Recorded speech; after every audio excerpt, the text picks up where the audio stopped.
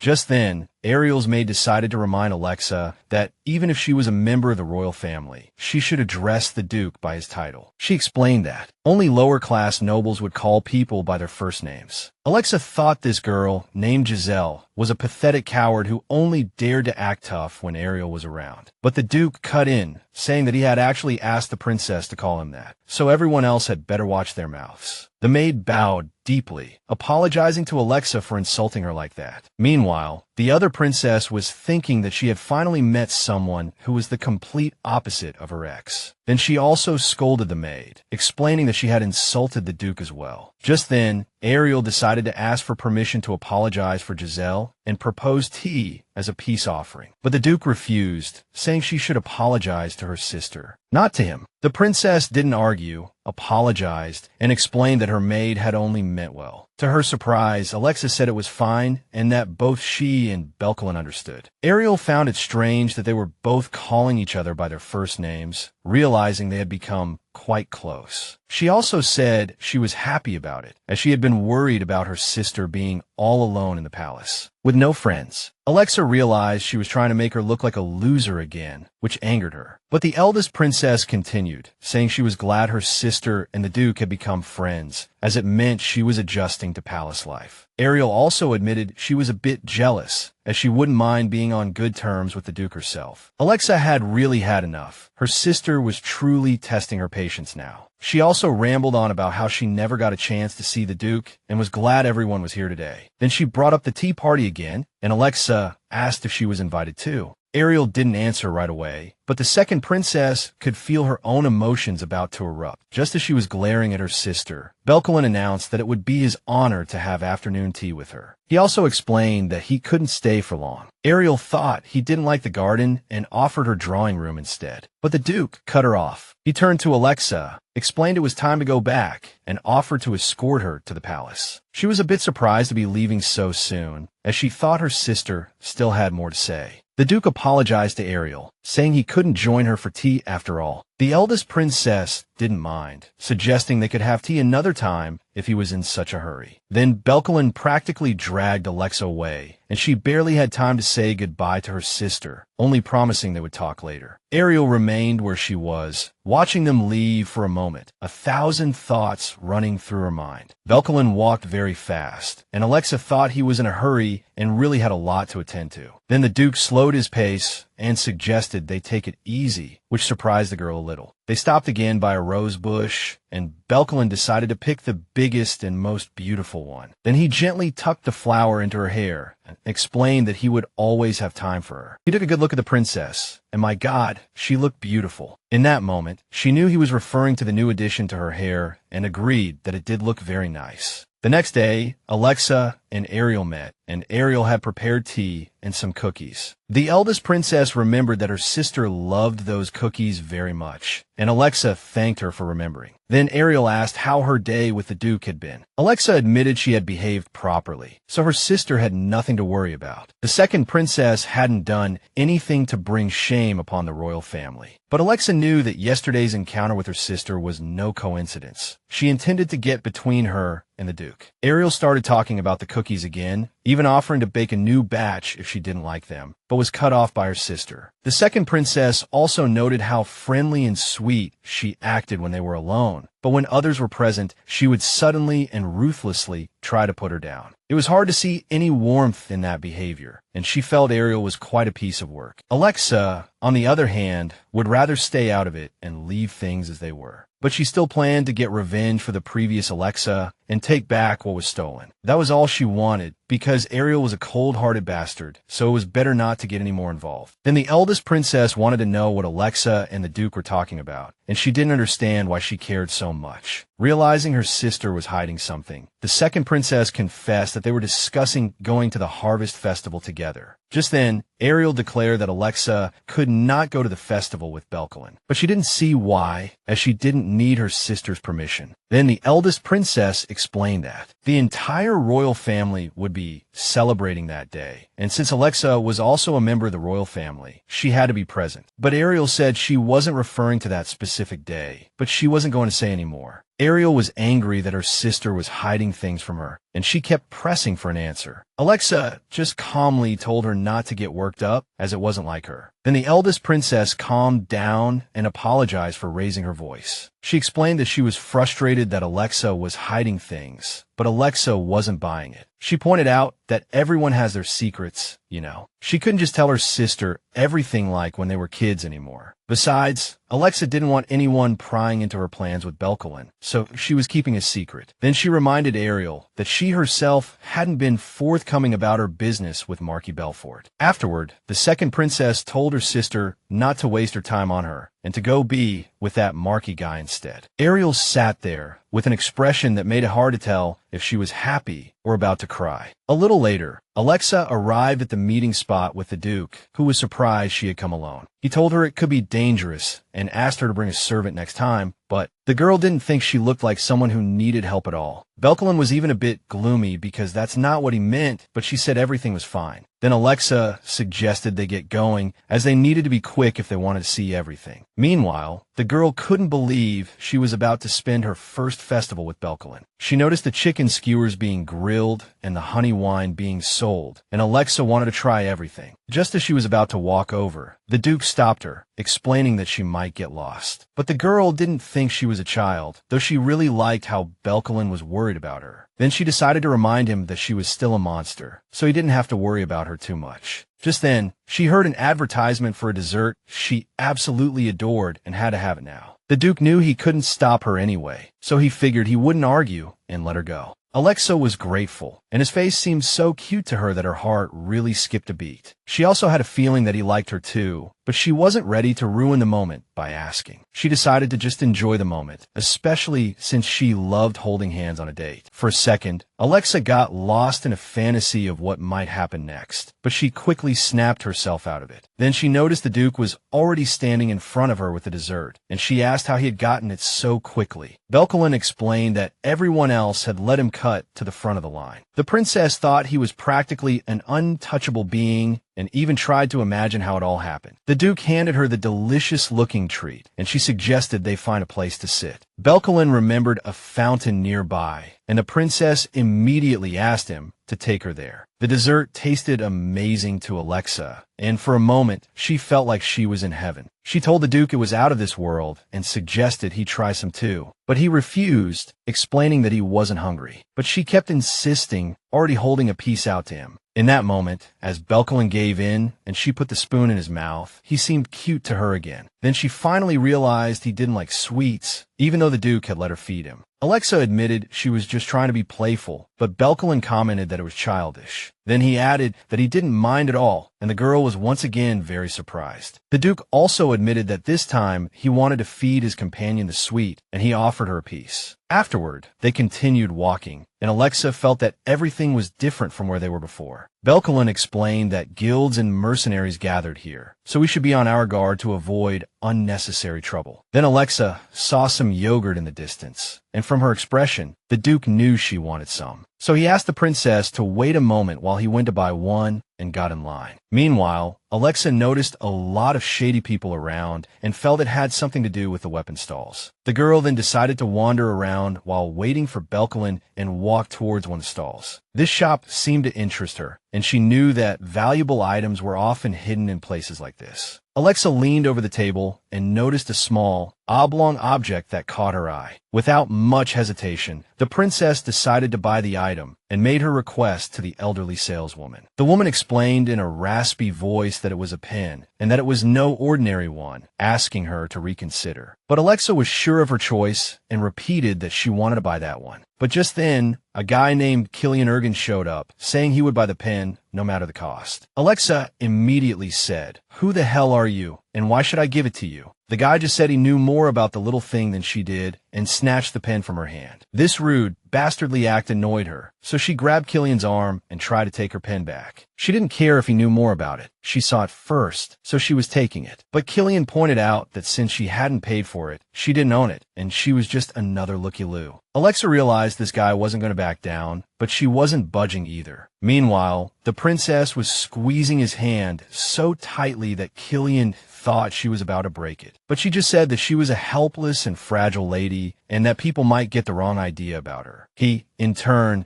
called her a crazy and freakishly strong idiot, which made Alexa even angrier. She squeezed his hand even harder, and that's when Killian knew he had to deal with her differently. Just then, his father called him over, telling him he couldn't do that, especially at a festival. The young man retorted that it wasn't his fault and that this girl had tried to break his wrist first. On top of that, he called her scum, which enraged the princess even more, and she was about to tell him exactly who she was. Just then, Belkalon appeared, telling Alexa not to run off like that, and saying he thought something had happened to her. The girl apologized, explaining she was just looking around but was then bothered by an annoying fly. Afterward, she started arguing with Killian again until his father told his son to stop. Then, the boy's father apologized to His Highness and asked him to forgive his son's behavior. The Duke said it was nothing, addressing him as Count Ergen. Alexa realized she knew that name, as her mother, Camilla, was from the Ergen family, which owned one of the largest trading companies. So now she was thinking that the bastard's dad was probably her uncle, Duncan Ergen. Meanwhile, the Duke turned to Alexa and told her that the pen she wanted was actually cursed. She was completely terrified, and Belkalon, realizing she had no idea, decided to tell her. Apparently, a greedy demon had cursed it, saying that anyone who touched it would lose their magic. Killian chimed in that he was just about to, wanted to save her magic, but she treated him like a complete stranger and a thief. Now she's angry and wants to confront the old woman who sold the pen. But when the princess turns to face her, the old hag is long gone. Killian adds that Alexa probably didn't lose too much magic, but reminds her to be more careful next time. He explains that magic stolen by a demon never returns to its original owner. The princess can't believe that something that looked so harmless could be so dangerous. In retrospect, her obsession with the pen was a bit strange, almost as if someone had set her up. Meanwhile, the old Earl turns to his son, explaining that he must pay the price for his screw-up. Killian now owes the Duke an apology and promises to show the princess the respect she deserves the next time they meet. The Duke takes the pen and tells Alexa to think twice before taking something like this in the future. She just silently agrees, noticing that her friend is about to crush the pen in his hand. Afterwards, the Duke bids farewell to the Earl, who apologizes one last time for the trouble caused. As soon as they leave, Killian sees that Belkalon looks ready to roast him on the spot. He then tells his father it's time for them to go too, noticing the old man is lost in thought. The Earl mutters to himself, saying he can't believe he got to see Alexa again. He also mentions that the girl is the spitting image of her mother, Camilla. As they move on, Alexa wonders aloud why the damn pen didn't work on the Duke. He explains that demonic items like that have no effect on people like him. Even though he's not a pure-blooded demon, he's safe, as the demonic blood flowing through him hasn't lost its power. Alexa even ponders the irony of it all, how a half-blood of a demon and a human, and a princess who turned into a monster, ended up together. Now she understands why they could connect on a deeper level. They saw a reflection of themselves in each other. Then, the girl confesses that she has something else to ask Belkalon, but she's a bit embarrassed. But she still wants to know, where's her yogurt? The Duke went to get it before the pen incident. He explains that he was busy looking for her everywhere, so he left it behind and apologizes for it. Belkalon gets ready to run out and buy her another one, but the girl admits she was just joking. Afterwards, she tells the Duke to forget about the yogurt and suggests they continue their tour. A while later, Alexa is summoned by the king, who questions what she was plotting before fulfilling her royal duties. He points out that the entire capital will think she's irresponsible, but he notices she's indifferent to his advice. The princess realizes that if His Majesty knows about her outing, then Ariel must be involved. The king goes on about how Alex needs to stay in the palace and escort the delegation from Massilia. He also demands that, for her own good and that of her companion, she must be faithful to her duties. Just then, Ariel chimes in, assuring her father that her sister will now think twice about her actions. So the king decides to let it go for now, but promises to keep a close eye on Alex from now on. Ariel can see that her sister is angry, and knows it's because she snitched on her to their father. Regarding the outing, the older princess confesses she only did it because she was worried about her sister. She was concerned not only because Alex barely knows the capital, but also because she was hanging out with that Duke. Yes, even if he is a member of the royal family, he is a demon first, a brutal and terrifying one at that. Alexa then retorts that Ariel is being too harsh on him, reminding her that she was the one who invited him for tea in the first place. The second princess doesn't want to say any more to her sister, claiming she has lost her trust. But Ariel suddenly calls her sister a liar, explaining that this isn't about trust, but about the Duke. She knows he means so much to Alexa that she's now even willing to obey the king's will for his sake. The older princess also doesn't understand why that man is so important to her little sister. Alexa just snaps back in annoyance that she never thought her sister would get so worked up over something like this. Ariel still demands an answer, but Alexa just says that she already knows the answer in her heart. But she also explains that among all the cruel and selfish people in the palace, he is the only one who has been on her side. Afterwards, Alexa adds that if her sister keeps this up, it will only push them further apart. So the second princess prepares to leave, even though her sister pleads for her to stay and talk. A few days later, Alexa has an unexpected visitor, but she decides to see him anyway. Just then, her maid Lily knocks on the door, also announcing the gentleman's arrival. The princess tells her to let him in, and as he walks in, she asks what brings him here. The visitor is Earl Urgen, who gets straight to the point, saying he's glad to see Alexa is doing well. He also admits he should have seen his niece sooner and apologizes for it. But Alexa just retorts coldly that he must have been busy with family disputes. Urgen also confesses that he heard the rumors about her escorting the Icilian delegation. She's even a bit surprised at how fast the rumor spread, and her uncle wants to know how the preparations are going. Alexa admits she's no political genius, so it's harder than she thought. She feels like they just pushed this responsibility on her to mess with her. She also points out that being stuck in this estate means she hasn't heard about the delegation's bad reputation. Even with the vast empire backing them, these people are notorious for being arrogant and rude. The Icilians look down on our kingdom and are just waiting to pounce on any little mistake. Alexa sees them as a ticking time bomb in her hands, and if she messes up, she'll be severely blamed by the royal family. She also notes that those royal family members haven't welcomed her since day one. Then, unexpectedly, Urgen offers to help, knowing that dealing with the Icilian Empire is no easy task. The Earl explains that his business network will provide the princess with everything she needs. They will also teach her political maneuvering, etiquette, and any situation that might arise. Ergen adds that if Alexa can pull off this task brilliantly, it will greatly enhance her status. The princess knows this guy wants something in return, so she wants to know what he's after in the first place. The Earl needs to know if she's up for the job, but she wants to hear the price first. Ergen smiles smugly, saying she's a natural-born traitor, and she explains that the blood of a master merchant still runs in her veins. The Earl had completely forgotten about that, chuckles a few times, and then confesses the one goal he has in mind. He wants the princess to help solidify their family's official status and is counting on her support. The girl realizes her uncle wants to use her for political gain and snaps that he's got the wrong person. She explains that unlike her sister, she doesn't have enough power or any real political rights. But Ergen clarifies that he's not talking about politics or power at all. He just doesn't want Alexa to keep living like this. He reminds her that she lost her mother at a young age and was then exiled from the palace, which is made for a rather chaotic past. The princess still doesn't understand her uncle's intentions, so he spells it out. She's wallowing in her own victim complex. Ergen also says he just wants what's best for his niece and asks her to hear him out on this. At this point, the princess feels he's just here to rehash that topic, and she's had enough. The Earl knows Alexa is afraid of the spotlight and just wants to live a quiet life. If he were in her shoes, he'd feel the same way. He also confesses that there are things she doesn't know, explaining that she can't hide anyway, and whether she likes it or not, the princess will have to get involved. All she really wants is the quiet and peaceful life that Lihambia lacked, and she doesn't think that's too much to ask. She then asks what is required of her, and the Earl explains that she must become the one to represent the Ergen family. He adds that they need to get back on the stage, as they were practically blacklisted from high society after her mother's death. No one wanted to be associated with the family of a concubine who committed suicide, which is why they were treated that way. Alexa is completely stunned to hear this, as she had no idea how her mother died. Some time passed between Camilla's death and the Ergen family getting their claws into politics. When Camilla gave birth to Alexa, the monster, rumors started to circulate that the Ergen family was behind it, and these rumors spread like wildfire. I mean, this was her family, a family with a concubine and a princess. She couldn't believe those rumors. Could actually hurt them. But then it occurs to her, what if there was a bigger conspiracy behind it, with truly powerful people pushing it all? It's just a gut feeling, but Alex also remembers the king always trying to suppress the princess. So she decides to cut to the chase and asks her uncle directly if the royal family was behind it all. The Earl is caught off guard, so Alex presses him, asking if His Majesty Raphael orchestrated it. Ergen is completely shocked and tells her not to mention the monarch's name so casually. The girl agrees, but she still doesn't understand why he's so worried. He can't possibly take everything from her. Besides, Alex knows Earl Ergen is eager for revenge for his family, and now he wants her to become strong. He confirms this, saying he wants the aristocratic faction to still support the princess. She thinks it's too reckless to bet the family stake on the forgotten second princess. The Earl thinks Alexa is just afraid to face them, but she says it's not like that. She remembers being cornered by that truck and thinks it made her helpless. Now she's afraid of losing her present, her happiness, her comfortable life, and this fear is paralyzing her. Alexa goes on to say that fighting back comes at a price, as she will be the only one to face it. But the Earl declares that the Ergen family will stand with the princess, to which she points out that if they lose, they will lose everything. The Earl is sure that Alexa won't lose, because their family never enters a fight they can't win. He also explains that if she refuses, the royal family will slowly tighten the noose around her neck. The Earl advises the princess to move forward, and he will bear the burden of all the costs. Afterwards, Alexa is lost in thought. She knows the royal family will punish her more severely, and Earl Ergen is right. This fight is unavoidable. He then suggests they start preparing for the reception of the Icilian delegation. The girl doesn't know what the real Alexa was like, but now she's not going to back down. Meanwhile, she doesn't know how well she can handle it, but there's no turning back from her decision. Before starting, the princess was hesitant, afraid of losing everything and returning to her past life. However, none of this was hers to begin with, and she thinks the real Alexa is probably cursing her for her selfishness. But the girl doesn't want to end up like this, nor did she intend to become Alexa. It all just happened somehow. Just then, the maid reports that she has seen the Earl off, and, noticing her mistress is in a hurry to go somewhere, asks where she is going. Alexa doesn't elaborate, simply explaining that she's going to get some fresh air. Walking into the garden, the girl finds a spot under a large tree and starts to think about what will happen if she fails. She doesn't want to blame Alexa for being weak, but she's also afraid of turning back into Lehambiel. Lost in her thoughts about her life and mission, she doesn't even notice Duke Belkalon approaching. He sees her crying, which worries him, so he asks her to share what's making her sad. Alexa is a bit overwhelmed, now wondering why she always ends up like this in front of the Duke. Belkalon notices her confusion, gives her a friendly hug, and also asks who came to see her. She just asks him to stay with her for a few more seconds, and to comfort her, he promises that everything will be all right. Now in his arms, the princess feels herself start to relax, and she's in no hurry to let go of this moment. After a while, when she has calmed down, the Duke asks again what happened and who made her cry. Alexa is in no hurry to explain. She just asked her friend to tell her one more time that everything will be okay. She also admits that she was wrong and made a mistake, but now she hopes there's nothing to worry about. She again asks Belkalon not to ask any questions, just to confirm her hopes. The Duke then reaches out, gently kisses her forehead, and tells her that everything will be fine. He also says she has nothing to worry about, that she is safe, and that no one will harm her. Alexa melts with happiness, knowing she has someone like him by her side, someone who makes her feel so secure. But she's also afraid that this warmth might leave her, and she won't be able to cope with the emptiness. She hugs him again, pleading with him to stay by her side and not go anywhere, barely holding back her tears. The Duke promises he will stay and not go anywhere, and they remain like that in the garden for a while. Then, the princess falls asleep from emotional exhaustion, and the Duke decides to carry her back to her room. When he knocks on the door, a maid opens it and is a bit surprised to see the state of her mistress. She's also surprised that it's Duke Belkalon who brought Alexa, and he tells her to keep her voice down because Alexa is asleep. So Lily opens the door a little wider for the Duke to enter, and he heads straight for the bed. He gently lays the princess down and, so as not to wake her,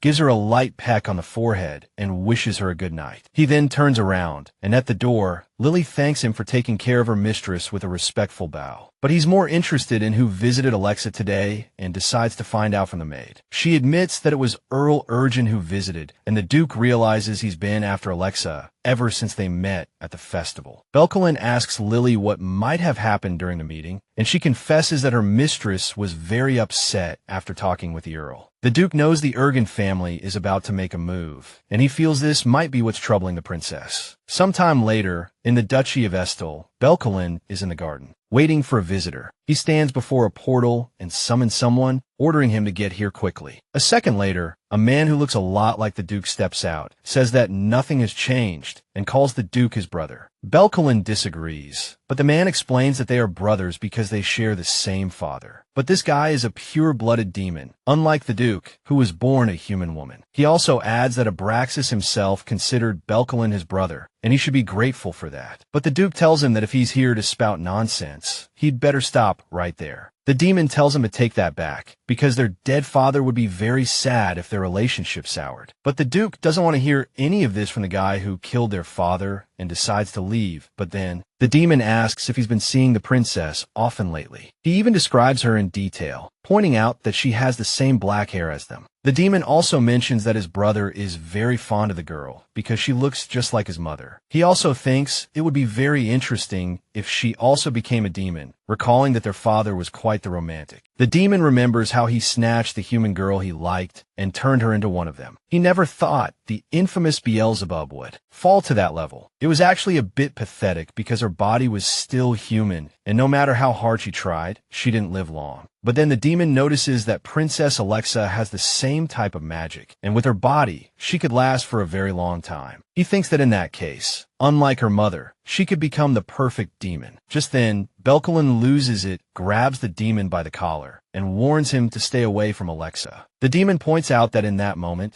the Duke looks just like their father and confesses that he is actually the son of the Demon King. He then starts to speculate that King Raphael still thinks he and the Duke are blood relatives. But there isn't a single drop of mixed blood between them, though thanks to the humans, everyone thinks Belkalon is a member of the royal family. The demon also asks his brother to think about it. No matter how much demon blood he has, can he really date a monster girl? After that, the demon declares he will be a better greater heir than Beelzebub and pushes the Duke's hand away. His sister-in-law even told him straight up that some half-breed could never defeat him, that their power levels are simply incomparable. He then starts to bind the Duke with magical threads, saying he will deal with the princess himself. The demon is angry because his father loved this half-breed and then made that pregnant woman his queen. Back then, this child born this way was considered a member of the royal family and thus escaped the Asmonchan seal. Now, the demon looks at a calm and pathetic face, a guy who doesn't even have a place of his own. But as the older brother, he decides to change Belkalon's habits and starts to tighten the magical threads more. But the Duke musters all his strength and breaks the threads. But the demon doesn't give up easily and prepares to attack again. Belkalon also prepares to counter him, and in the next moment, he blasts a ball of energy into the demon's abdomen. The blow makes blood pour from the demon's mouth, and he realizes the Duke is not as weak as he thought. Belkalon points out that he had already warned him, and the demon panics, trying to figure out how he did it. The Duke repeats, loud and clear, that if he touches Alexa again, he won't be so merciful next time. He then explains that his power is mana, but the demon retorts that demons can't use mana. It's the complete opposite. But Belkalon is only half demon, and now he's actually curious if he can use both powers at the same time. He then threatens the demon again, saying that if he lays off Alexa, he will keep the secret of his power. Afterwards, Belkalon says even more menacingly that if the demon dares to lay a single finger on the princess, he's a dead man. The demon then asks why the Duke doesn't just kill him now, guessing that he feels some sort of connection to his only living relative. He also adds that things shouldn't be this way, that the Duke can't stop being human. Anyway, meanwhile, the princess is practicing her etiquette lessons, thinking this stuff is completely outdated. But the teacher insists that Ariel is well trained in this, and Alexa shouldn't listen to little kids. The second princess is still skeptical that this man, who looks like a dusty old relic, is the legendary etiquette master, Felipe.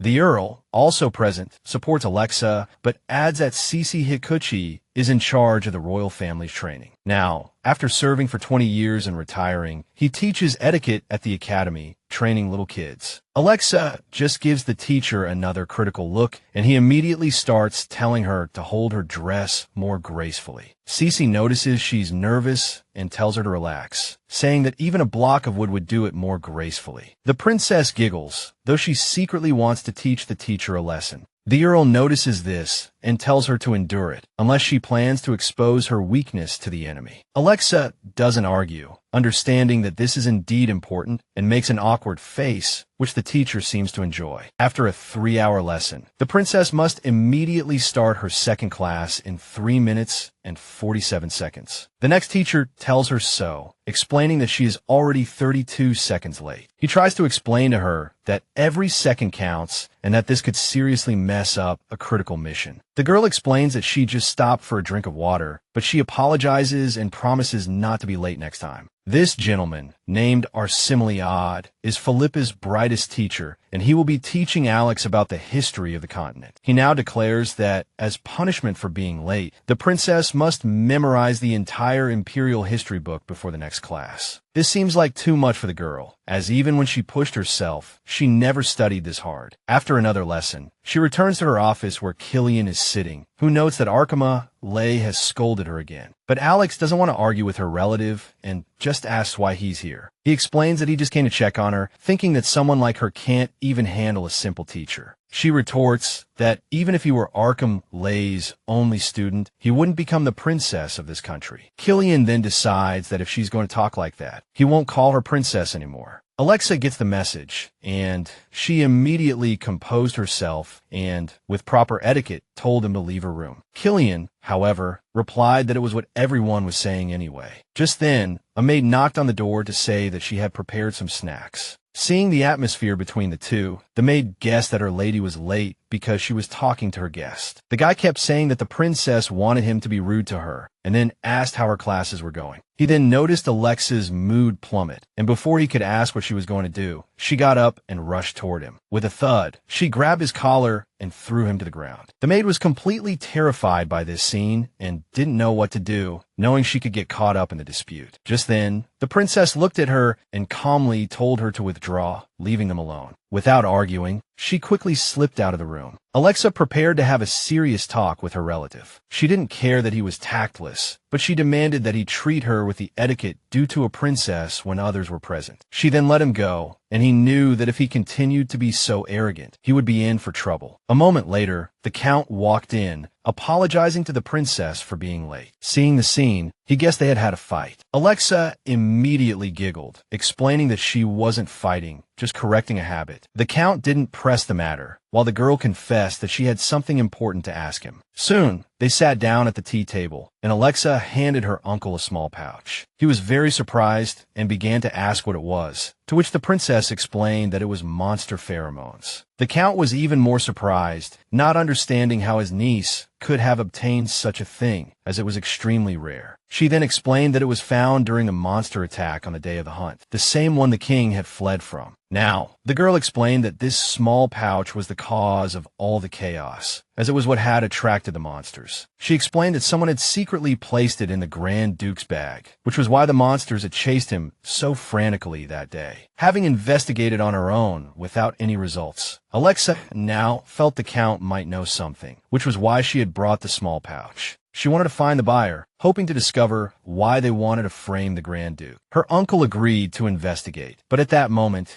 the princess recalled another strange thing. During that battle, the hides of the monsters she saw were tougher than anything she had ever encountered. The Count grew interested, and Alexa suggested they return to the hunting grounds to collect the hides of those monsters. She explained that the hides could be sewn between armor and undergarments. The Count thought it was a good idea and said he would have his trusted men start on it immediately. Alexa promised to cover the cost of materials and expenses and proposed they distribute the profits once production began. She also pointed out that it would be a 60-40 split, with the princess taking the larger share. The Count was somewhat surprised and offered her 80% of the profits. The girl realized that this wouldn't leave him with much, as the hides were not easy to find and would cost a great deal of money. But the Count requested to exchange his 20% share of the profits for the product's distribution rights. The princess liked this proposal and agreed, especially since her uncle was in charge of trade in Felipe.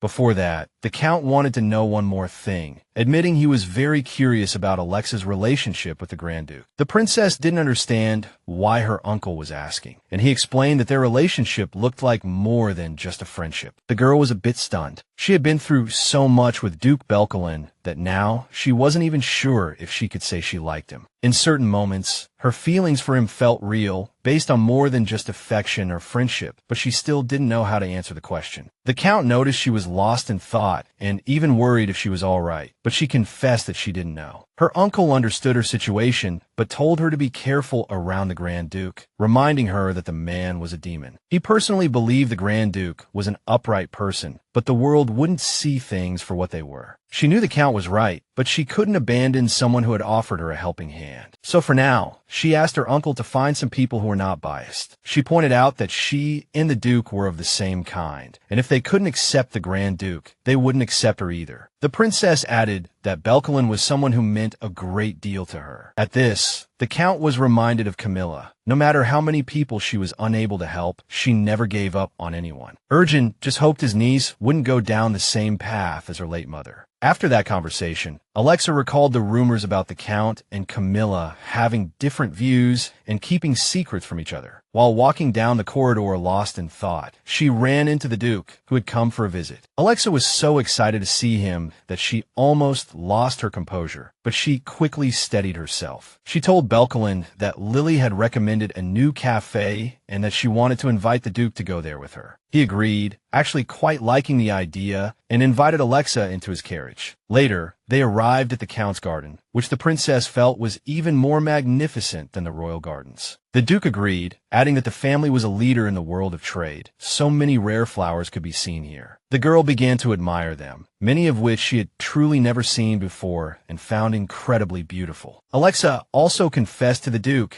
that she really loved flowers. Just at that moment, she turned, and their eyes met. Alexa immediately recalled her uncle's question about her relationship with Belkalon. Now, she decided to get the answer to that question from the Duke himself, hoping he could help her clarify the situation. Alexa also pointed out that they had never truly talked like this before, and she didn't care what other people would say. But the Duke merely fell silent, even lowering his head, which was a bad sign for the princess. Yet she continued to wait. She asked Belkalon if he thought their relationship was special, but he still hesitated to answer. The girl realized she was growing anxious as the silence stretched on, but she still tried to hope for the best. Guessing she might not get an answer, she decided to leave, but the Duke caught her hand, stopping her. But Alexa's expression was much more serious now as she asked him one last time, hoping he would give his view on their relationship. Belkalon was afraid the princess wouldn't understand him, as he was the very reason they couldn't be together. This was why he was hesitant to start a relationship. But this answer only saddened Alexa, who realized she had been wrong. She had thought he was one of her kind. Shaking his hand off, she said loudly that she hoped the Duke wouldn't get into trouble because of her. He told her not to say that, not to call him Duke,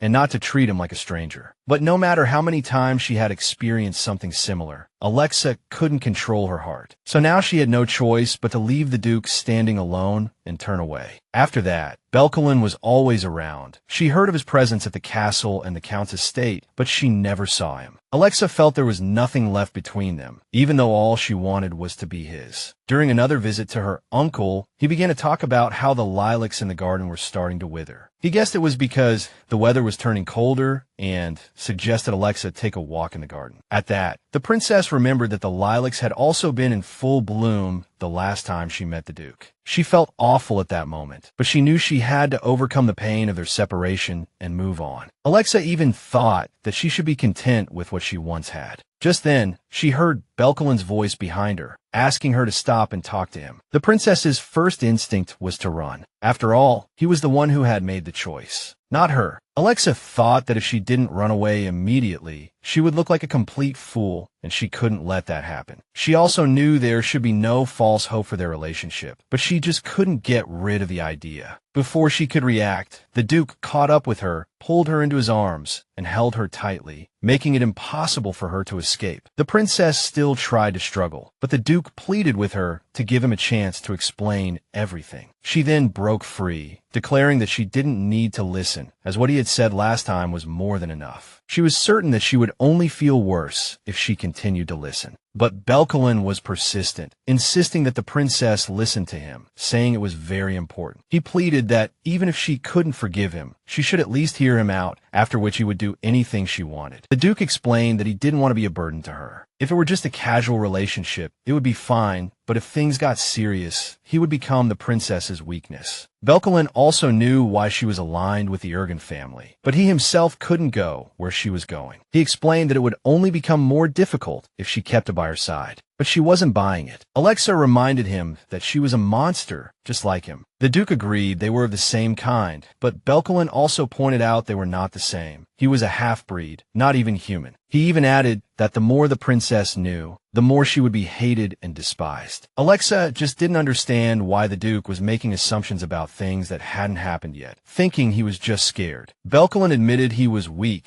which was why he let her go back then, and also because she didn't know anything. He explained that if Alexa chose him, he wouldn't be able to push her away, and then he would become her greatest weakness. Then, the Duke kissed her hand, making it clear that the choice was entirely up to her. Alexa noticed his flustered face and downcast eyes, realizing this must be just as hard for him as it was for her. So, she took the initiative, went to him, wrapped her arms around his neck, and kissed him gently, letting him know she wasn't pushing him away. She wanted to choose someone who only had eyes for her, someone she could never bring herself to leave. It was beyond her control, and Alexa didn't want any more misunderstandings between them. The Duke was stunned in that moment, realizing she had chosen him, and at the same time, felt incredibly happy about it. The princess confirmed her choice, and Belkalon declared that now she couldn't run away, because he wouldn't let her go again. Alexa realized that her friend understood what she was trying to say, that she didn't care at all what others thought. Now, the girl felt better than ever, because she loved the Duke, and now they were together. From that day on, they became a loving couple, completely unconcerned with what others said or thought. Sometime later, Belkalon summoned Salavin and asked how many spies the king had sent to watch him. The servant reported there were many and that they knew the identity of every one of them, and the Duke ordered them all to be eliminated. But Salovin countered that even if they got rid of them, it wouldn't be the wisest move because of the king. The servant also suspected there was a deeper reason, but the Duke needed to make sure Raphael didn't care about anything other than himself. Then, Belkalon suggested the servant bring his wife to the capital soon. The Duke now understood their stay here would be a long one, and he needed to take control of the situation. Soon, the princess arrived, and he went out to greet her personally, asking if she had any trouble on the way. The girl assured him she had arrived safely without anything bad happening, and then the Duke invited her inside. They went to the garden and sat down at the tea table. A maid asked Alexa what kind of tea she preferred, and Belkalon decided to order apple mint tea for both of them, with Alexa being glad he knew her tastes. Now she wanted to know what he liked, but their conversation was interrupted by Salovin, who admitted he was looking for his master. He then noticed the Duke had a guest, and Belkalon introduced the servant to Princess Alexa. Hearing her name, Salovin couldn't help but shiver, as he had heard she was a real monster. She noticed the servant's flustered face and asked him what was wrong, but she didn't seem angry at all. He bowed deeply, apologizing for his initial behavior, and then introduced himself to Her Highness. Alexa was also happy to meet him, and understood that the servant was surprised she didn't look like the monster from the rumors. He began to explain that he didn't think that himself, but was just so flustered because he didn't know a princess was visiting. The girl then said that Solomon's eyes were lovely, which made him feel that something was indeed wrong with him. The Duke cut in, explaining to the servant that they would talk about business later, as he was now meeting with Princess Alexa. Solovin bowed and withdrew, while the girl commented that Belkalon's attendant was a lot like him. She then told the Duke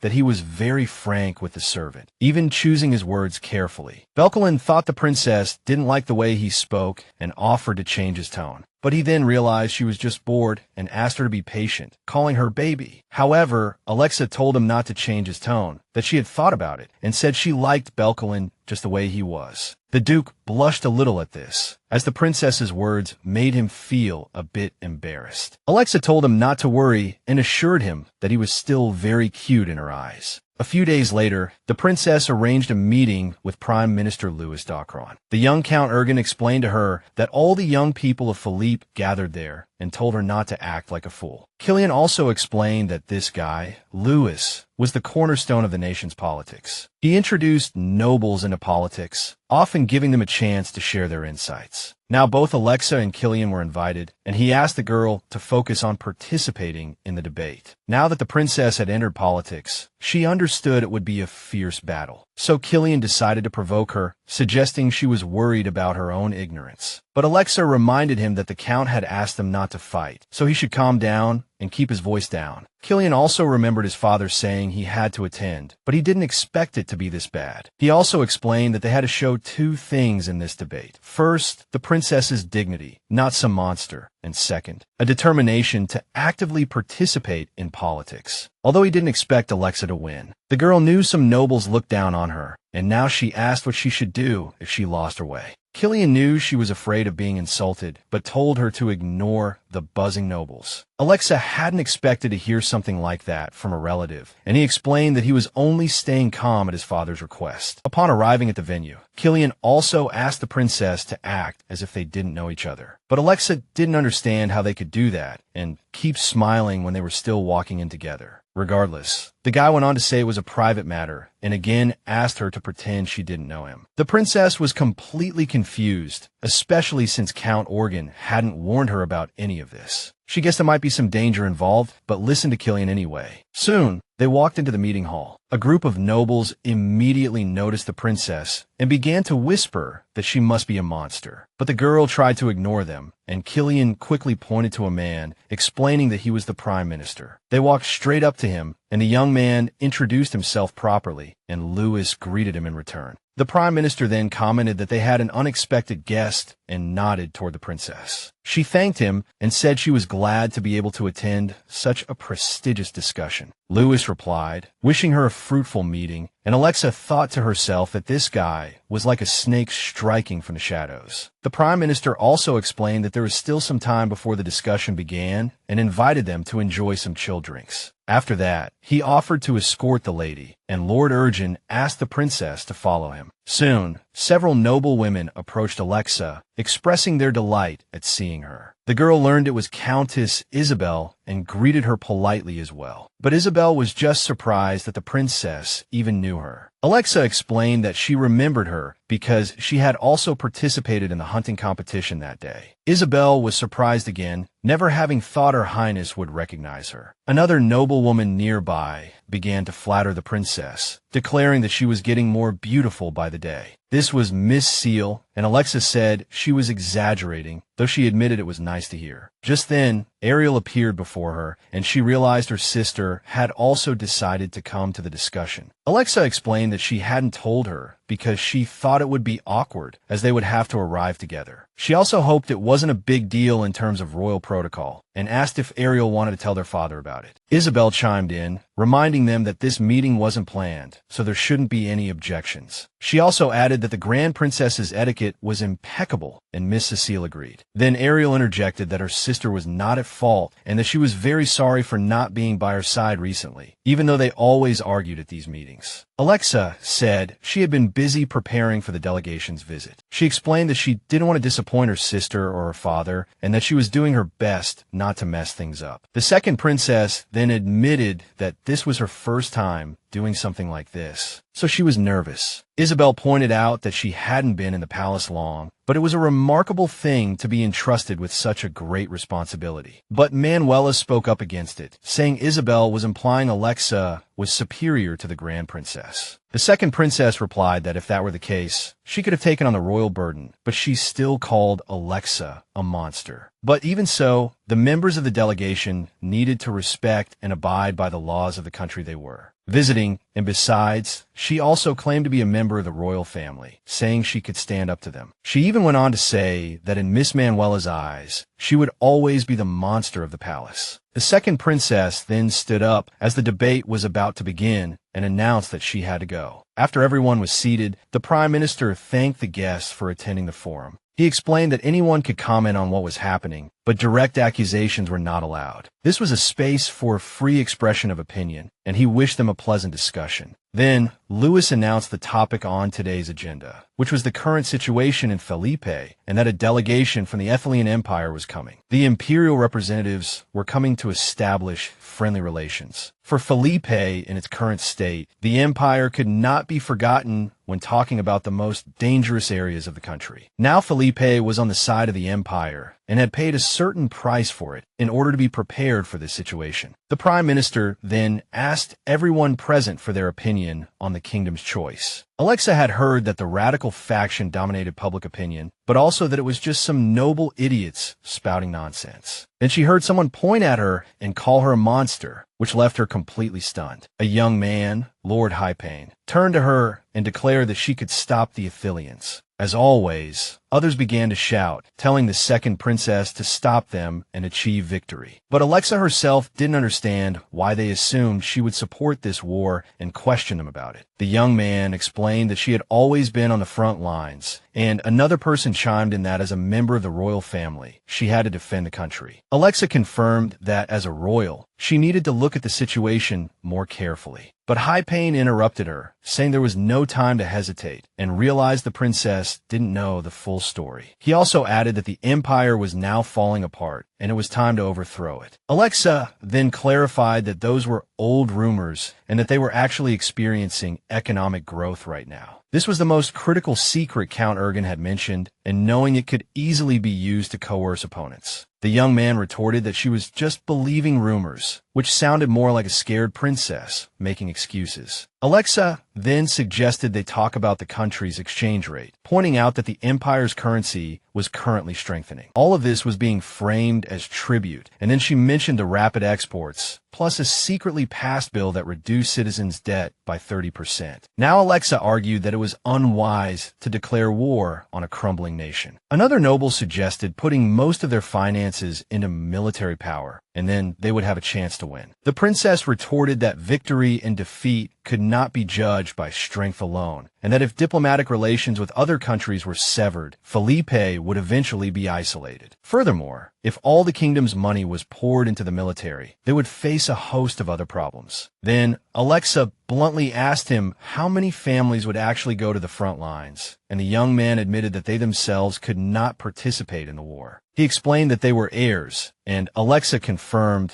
that only the fathers would go to fight. Then she pointed out with a hint of sarcasm that these young men were quite brave to send their own fathers to the battlefield. She didn't want to dampen the high spirits of these guys, but she believed there was a high probability of losing this war, and once defeated, King Raphael's life would be the first at risk. She then reminded them again that she was a member of the royal family, and the royal family could not participate in a war where the king's life was threatened. After saying this, she made her position clear, basically explaining her reasons for opposition. Afterward, they announced a recess, and Lady Cecil brought tea for the princess, but she refused, saying she just wanted to go out for some fresh air. On her way, Alexa thought to herself that she had handled it quite well, but was still unsure if she had done the right thing. The second part of the debate was supposed to be easy, so she felt she could finally relax a bit. Suddenly, she heard a strange noise that sounded like trouble, and immediately looked in that direction. She saw two young thugs cornering Killian in another room, giving him a hard time. They told him that if it weren't for that beast showing up, Sir Evan Klein might have noticed them. The main aggressor was the same guy who had been rude to the princess earlier, and he added that Alexa had also completely crossed the line. He then reminded Killian that even if he dropped out of the academy, he wouldn't be able to get rid of them. Immediately after, Hypian shouted that if Killian couldn't kill that monster, he would kill the young count and his father. But Killian retorted that if the noble dared to lay a finger on his father, he would not let him get away with it. The guy, however, kept saying that with all the injuries on Killian, he couldn't even touch him if he tried. To make matters worse, Hypian bluntly admitted that he was itching for a fight just looking at that beast, and Killian was going to be his punching bag. Just then, Alexa burst in, knocking on the door like she owned the place, and the nobles were already angry at being interrupted. But their blood ran cold from head to toe in an instant, because it wasn't just any intruder. They saw Alexa walk in, and she wondered if she had heard them correctly, that they had called her a beast. The two of them immediately started trembling like leaves, tried to explain that it was all a misunderstanding and they weren't talking about the princess at all. But Alexa wasn't buying their lame excuses, and in an instant, she lunged forward and punched one of them right in the gut. The main bully immediately started begging the princess for mercy, but the girl felt there was absolutely no reason to show him any. After all, he called her a disgusting monster behind her back, and was now begging for his life like a complete coward. Hypian started trying to explain that it was just a stupid joke between heirs, and that he meant no offense to anyone. Alexa figured they were just joking around by bullying Killian, and she grabbed him by the collar, lifting him clean off the ground. So the noble started threatening to tell his father everything, but Alexa retorted that he didn't even have the guts to say a single word to her. At that moment, Killian intervened, telling her to stop. She couldn't understand why. After being beaten up by those two, he wasn't seeking revenge. The young count insisted they weren't worth getting his hands dirty, so Alexa pushed Hypian aside. Alexa also reminded him how powerful his magic was, and didn't understand why he just stood there and did nothing. He confessed that this wasn't the first time, and his first terrible experience was when he was only 11 years old. Even though a long time had passed since then, the memory remained, and he was still scared. The man knew he was just wallowing in the past, but the princess declared that wasn't the case. But then, her relative promised her that the revenge he was about to unleash would be slow and painful. The girl understood why the Argent family was excluded from politics when they fell from grace, because she was a monster, and the Count,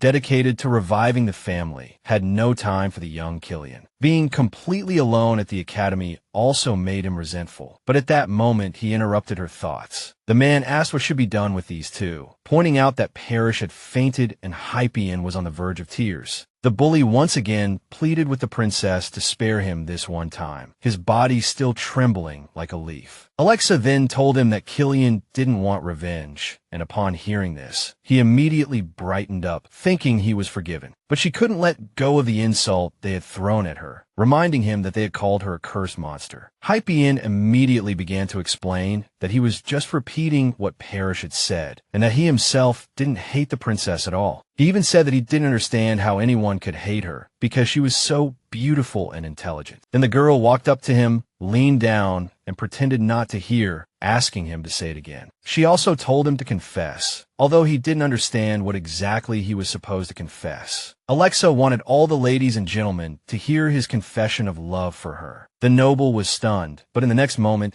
the princess decided to teach him a lesson for insulting an innocent girl. As she grabbed his collar, the guy confessed that he already had a fiancé, but Alexa couldn't care less. She demanded that he profess his love for her in front of everyone, or he would face a scene from his worst nightmares. The noble was terrified, and, to get her to let him go, he agreed to do whatever she asked. As soon as he agreed, the princess decided to send him to his partner, slapping him to the ground. Hypein helped his companion up and started dragging him out of the room, while Alexa kept hurrying them along. As a parting gift, she also told them not to hurt others for no reason and hoped they had learned their lesson. When they were alone, Killian told the princess that he could handle the revenge anytime. But then she decided to ask him if he hated her a lot when he was a little kid. The man couldn't deny it, but also admitted it wasn't as bad as she thought. Killian also mentioned that he did have a family, which was why he didn't hold a grudge against the princess. He then confessed that the bullying he experienced was all in the past and told Alexa not to worry about it. She was about to say something, but the young count suggested they go back, as it was almost time to hear Hypein's confession. Soon they returned to the debate hall and took their seats, with only one noble missing. But he soon appeared, looking disheveled, as if someone had forced him to come at gunpoint. The Prime Minister called him out for being late, and then told him to take his seat immediately. Alexa couldn't help but ask Sir Hypein why he looked so haggard, but the princess's threat was tormenting him, the one about what would happen if he didn't comply. The Prime Minister once again reminded the noble that they needed to begin and told him to sit down. But Hypein asked them to wait and announced that he had something to say. Something very important. The entire hall was stunned, realizing he had just been directly disrespectful to Sir Duankalon. Even Prime Minister Lewis was baffled, wondering what on earth this guy was up to, and demanded an explanation. Hypein was terrified, but he finally mustered his courage and shouted to the hall that he was in love with Princess Alexa. At this, the crowd erupted even more, as no one had expected this. Manuela couldn't take it anymore and started shouting, asking why he would say such a thing when he had a fiancé. Hypein didn't know how to explain. He just kept repeating that he was head over heels for Princess Alexa. The princess herself couldn't believe that the noble had actually done as she asked. She thought it was a perfect opportunity to mess with Manuela, while Hypein continued, saying his body and soul belonged to Alexa. He even declared that he would not look at another woman until he had taken her as his wife. At this point, a noble interjected, wondering if Hypein intended to make the princess his mistress while having a fiancé. He also said that if the engagement was broken, his love-crazed family would become a laughingstock. But he then said that even if his family was cursed or destroyed, his body and soul belonged to Alexa. It didn't seem like Manuela had forced him. She couldn't believe he would tarnish his family's name like this. Lost in thought, she scanned the room, and then her eyes locked onto the princess's sinister glare. That's when she knew it was her doing, and she ignored Ariel's warning and accused her directly. Manuela declared that Alexa had threatened Hypein, but Isabel wondered how much longer she would be disrespectful to the princess. She just continued, saying Alexa was a wolf in sheep's clothing and that the monster had turned her brother into this. And the princess herself was enjoying it, relishing how the lady had fallen into such a foolish trap. She thought both Manuela and her brother were crazy and was sure they would be ostracized by society after this. As the lady shouted that she wouldn't let it go, Alexa turned to Prime Minister Duankalon. She asked him if she could borrow his soldiers, and he said it was no problem. Manuela started screaming again, saying the princess was deceiving everyone and why couldn't they see it. Their eyes met again, and at that moment, Alexa ordered the soldiers to arrest the criminal, Julia Manuela. The soldiers moved immediately, and now the lady was just shouting for them to let her go. Alexa then told her that she had dared to criticize the royal family and verbally insult a member of the royal family. She also explained that Manuela's baseless rumors could incite political unrest. Now, her actions were considered an insult to the royal family and a violation of national security laws. For this, Manuela would be sent to prison, but she began to protest, saying it wasn't her who should be locked up, but that beast of a princess. But Alexa reminded her again that the beast she was talking about was the daughter of the nation's ruler, the person her father served. But Manuela didn't give up and continued to scream that the princess was still a beast, and she even doubted if she was the king's daughter at all. Then she started insulting Alexa's mother, saying she was a fallen woman, which is why she killed herself. The second princess lost her mind and slapped the talkative woman, who then started crying out to Ariel for help. But the first princess couldn't say a word to defend her friend, even if she were sentenced to death. Just then, at the princess's command, the prime minister ordered them to throw Lady Manuela in prison. She kept asking Ariel why she wasn't defending her, saying everything she did was for her. Even as she was being dragged away, she continued to scream insults at Alexa. After they took her away, the second princess tried to understand why her sister just sat there while she was being insulted. She also noticed that Ariel tried to avoid her gaze, as if afraid to make eye contact. Alexa knew something was wrong. Her sister's behavior was very strange, but everyone else was staring at them. So she announced to everyone that it had been a long day and suggested they continue the discussion another time. The princess also mentioned that everyone present was very talented, and she didn't want to ruin things because of a few flies. The prime minister agreed and suggested ending the discussion for the day, thanking everyone for coming. He also hoped they could meet again soon and make good use of their time. With that, he declared the meeting over. Killian approached the princess and offered to see her to her carriage, but she noticed that Ariel was already gone. The young count also pointed out that the first princess had disappeared from the hall after the incident. He guessed she had returned to the palace, but Alexa couldn't believe her sister would just leave like that. She was also concerned about the first princess's reaction. Instead of refuting Lady Manuela's claims, she had simply slipped away. Now Alexa decided she needed to investigate Camille's mother, but just then, the prime minister approached her. He admitted he was embarrassed that such an incident had occurred on the princess's first visit. Alexa assured him she was fine and that it wasn't his fault. Then Louis offered to treat her to a cup of tea. He said, "I have some top-quality tea directly from China, and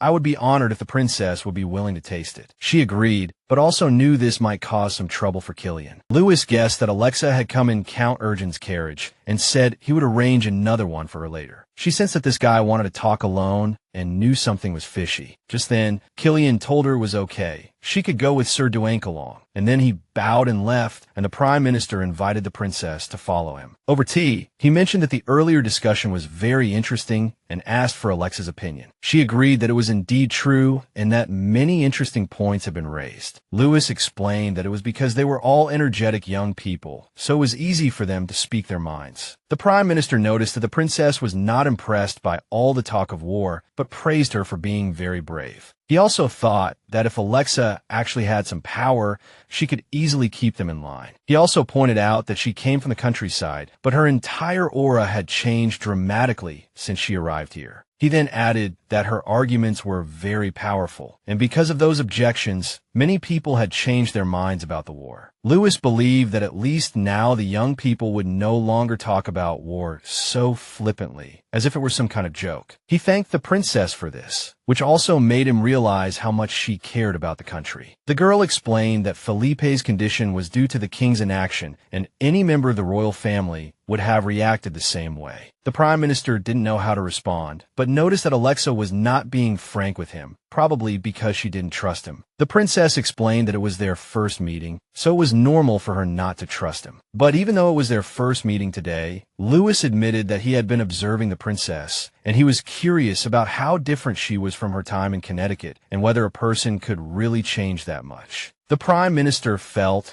as if another person had entered her body, and now he was curious about who had taken over the princess. Alexa didn't know what to think. This guy seemed to know her secret, but she had no idea how he knew. Now he was asking for her opinion on what he had just said, so she asked him why he thought she wasn't Alexa. The girl knew that if she answered without thinking, she could put herself in a very bad situation. She also decided to ask the Prime Minister if he felt anything when he saw Lady Manuela being punished. But Louis just told the princess not to evade his question, as he was certain the person at the debate was not her. He claimed that Alexa was a different princess, while admitting that he didn't really know the real her, only her face. The girl still didn't understand why the Prime Minister was so interested in her, so he decided to explain it another way. Louis declared that he firmly believed that the person sent by heaven should sit on the throne. The king's throne is the highest position in society, but also a heavy burden required to protect the nation. The Prime Minister also doubted whether Prince William could govern the country well, but Alexa insisted he was the next heir. She also believed he could handle it and do what the current king could not. But Louis was convinced that William only wanted the throne because of tradition. After the first two princes fought for the throne, the third didn't even want to be king, but the other two suddenly died. Now the Prime Minister was not so sure it was just a coincidence. Although he thought fate sometimes made mistakes, and all evidence pointed to it being an accident, 20 years later, the country was in the worst state it had ever been. At this point, Alexa asked the Prime Minister if he was worried about being punished for disrespecting the royal family. But he said he knew his limits, so he was sure he wouldn't be convicted for it. Then the princess told him to stop, saying his words were starting to anger her. Louis understood and then asked why the king was so afraid of her, knowing it wasn't just because she looked like a monster. He also made it clear that if Alexa chose the nobles for protection, it was the wrong choice. The Prime Minister added that what a hunter fears most when facing their prey is the prey's fangs, the kind that can easily snap a neck. In that situation, the hunter would kill the prey to save their own life. The princess couldn't take it anymore and declared the conversation over. She turned to leave, realizing this guy wanted her to betray someone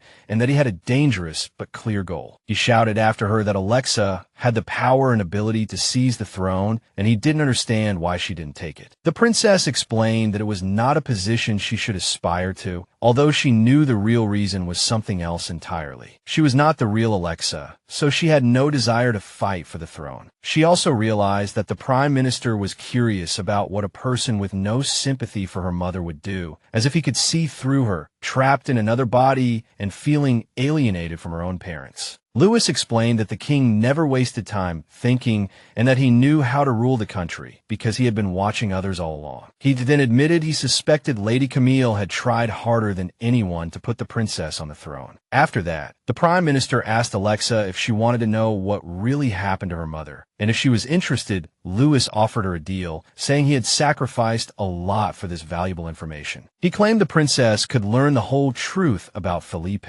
and the whole truth about her mother, Camille. The girl then said she had no intention of joining a rebellion, but the Prime Minister said it wasn't a rebellion. But Alexa saw through his true intentions, still disagreed, and decided she could find out the whole truth on her own. Then Louis suddenly declared that she could also find out how she came to this place, which shocked her and made her stop in her tracks. The Prime Minister explained that there was a reason she ended up in Alexa's body and replaced her, and that it wasn't simple. Meanwhile, he guessed the princess knew how he knew all this, and added that he was the only friend who knew the truth. Alexa took this as a threat, but he clarified that it wasn't a threat, just a choice she had to make for Felipe's benefit. He then went on to say that Alexa was far superior to Prince William and was worth betting everything on. The Prime Minister even decided to give her time to think and asked her to inform him once she had made a decision. After that, the princess left the Prime Minister and walked into a study, where she found several nobles and the Count together. They were surprised to see her, and Count Urgin dismissed the others, suggesting they talk the next day. Alexa immediately turned to her relative, knowing he was about to tell her something. But he only said that she had performed excellently in the debate, and he had nothing more to add. The problem was, she wasn't here just to chat. She said she had met with Sir Duankalong, as her uncle wished. The Prime Minister had also revealed her uncle's plan, and now she couldn't stop thinking about that conversation. She realized that the Count, who had sent her to the debate, had used her to try to get into the noble faction. Then she grabbed a stack of documents from the table and, furious, threw them across the room, demanding to know if the Count was planning a coup. Her uncle was somewhat taken aback, but Alexa pressed him for an answer, asking what he was going to do now. I mean, he always said he did it for the family he loved, but that didn't change the fact that he had used his own niece. At this point, he said it was all for the princess, but Alexa didn't believe him, which made her even angrier. She thought he only cared about her to get an introduction to Belkalon and start a rebellion. The girl confessed to him that she never thought she would be betrayed again. She was a damn monster, had gone through some messed up magic, and never even thought her own uncle would sell her out. The girl was so angry, she didn't even realize that everything around her was starting to be destroyed. The count begged her to stop, but the princess was furious at being just a puppet, and if her uncle wanted powers so badly, she would give it to him. He started pleading with her again to stop, or her life could be in serious danger. But Alexa felt that maybe it would be better if she lost this power and stopped being someone else's puppet. The princess was ready to destroy her own life, and her magic pleaded with him to spare her once the count seized power. Now, the girl was completely convinced her uncle had never truly cared for her. The count kept telling her to stop and listen to his explanation, confessing that it all began with his greed. This calmed the princess down a little, and she agreed to listen to his story of how he was innocent. The count wasn't trying to justify his actions. He knew he would be the only one to pay the price for them. He said they would not let the princess go easily, but Alexa didn't understand. She insisted that the rebellion would only get them killed. She also didn't know if this was the chancellor's plan, but the people of the Erkin family could not see the king, regardless of their status. Even with the king's support, the princess wasn't sure if their alliance would be strong enough. The count asked his niece to wait a moment, but he knew they couldn't talk properly in this chaos. Then, Alexa said bluntly that even her own mother would not have wanted her uncle to go down this path. This surprised the count a little, and he thought to himself that the princess simply didn't remember her childhood. Afterward, he asked Alexa if she knew what kind of choice Camilla had to make because of her daughter. The girl didn't understand his hint, but he only said that he had nothing more to say for now. But the princess kept pressing, wanting her uncle to say what was on his mind and what had happened to her mother. Alexa wanted to know what choice her mother had to make, but the count just told her to go back. He just added that he and Camilla shared a special bond as siblings, but now he realized he had said too much. Alexa began to insist that he couldn't hide the truth no matter what, because she would find out eventually. But the count declared that the princess would not hear anything more about Camilla from his lips, although she would know the truth one day. And Erkin would do everything in his power to keep this secret for as long as possible, delaying the moment Alexa discovered everything. He sincerely hoped his niece could show a genuine smile in this hell for as long as possible. The girl felt desperate, not understanding why her uncle was hiding the truth from her. He explained that this was the meaning of his life, and if he failed, he wouldn't be able to face Camilla. He also assured his niece that she would be safe, so she had nothing to worry about. The princess would be looked after by Sir Duankeen, who could protect her while he did what he had to do. The count was prepared to jump into the abyss like a moth to a flame, and these words made Alexa very worried. The next day, the girl thought about what had happened the day before, worried that no one was talking about the reasons behind it. She found it hard to think through it all alone, so she decided to consult with Duke Belkalon. Alexa was ready to tell him her secret, but she was afraid he wouldn't stay with her after that. The girl wondered if he would still love her when he found out she wasn't Alexa, but Lee Hanbile, the princess. She didn't want to be dumped, and she would absolutely not go back to her pathetic past life. She didn't care how selfish it sounded. She just wanted Bel to hold her and make everything okay. She needed him, so when she arrived at his castle, she asked where Duke Solomon was. He told her the master was in his study, and the princess practically ran in that direction. The girl couldn't wait to see her man, and she soon arrived at his office. The Duke wasn't expecting her at all, and before he could say a word, she threw herself into his arms.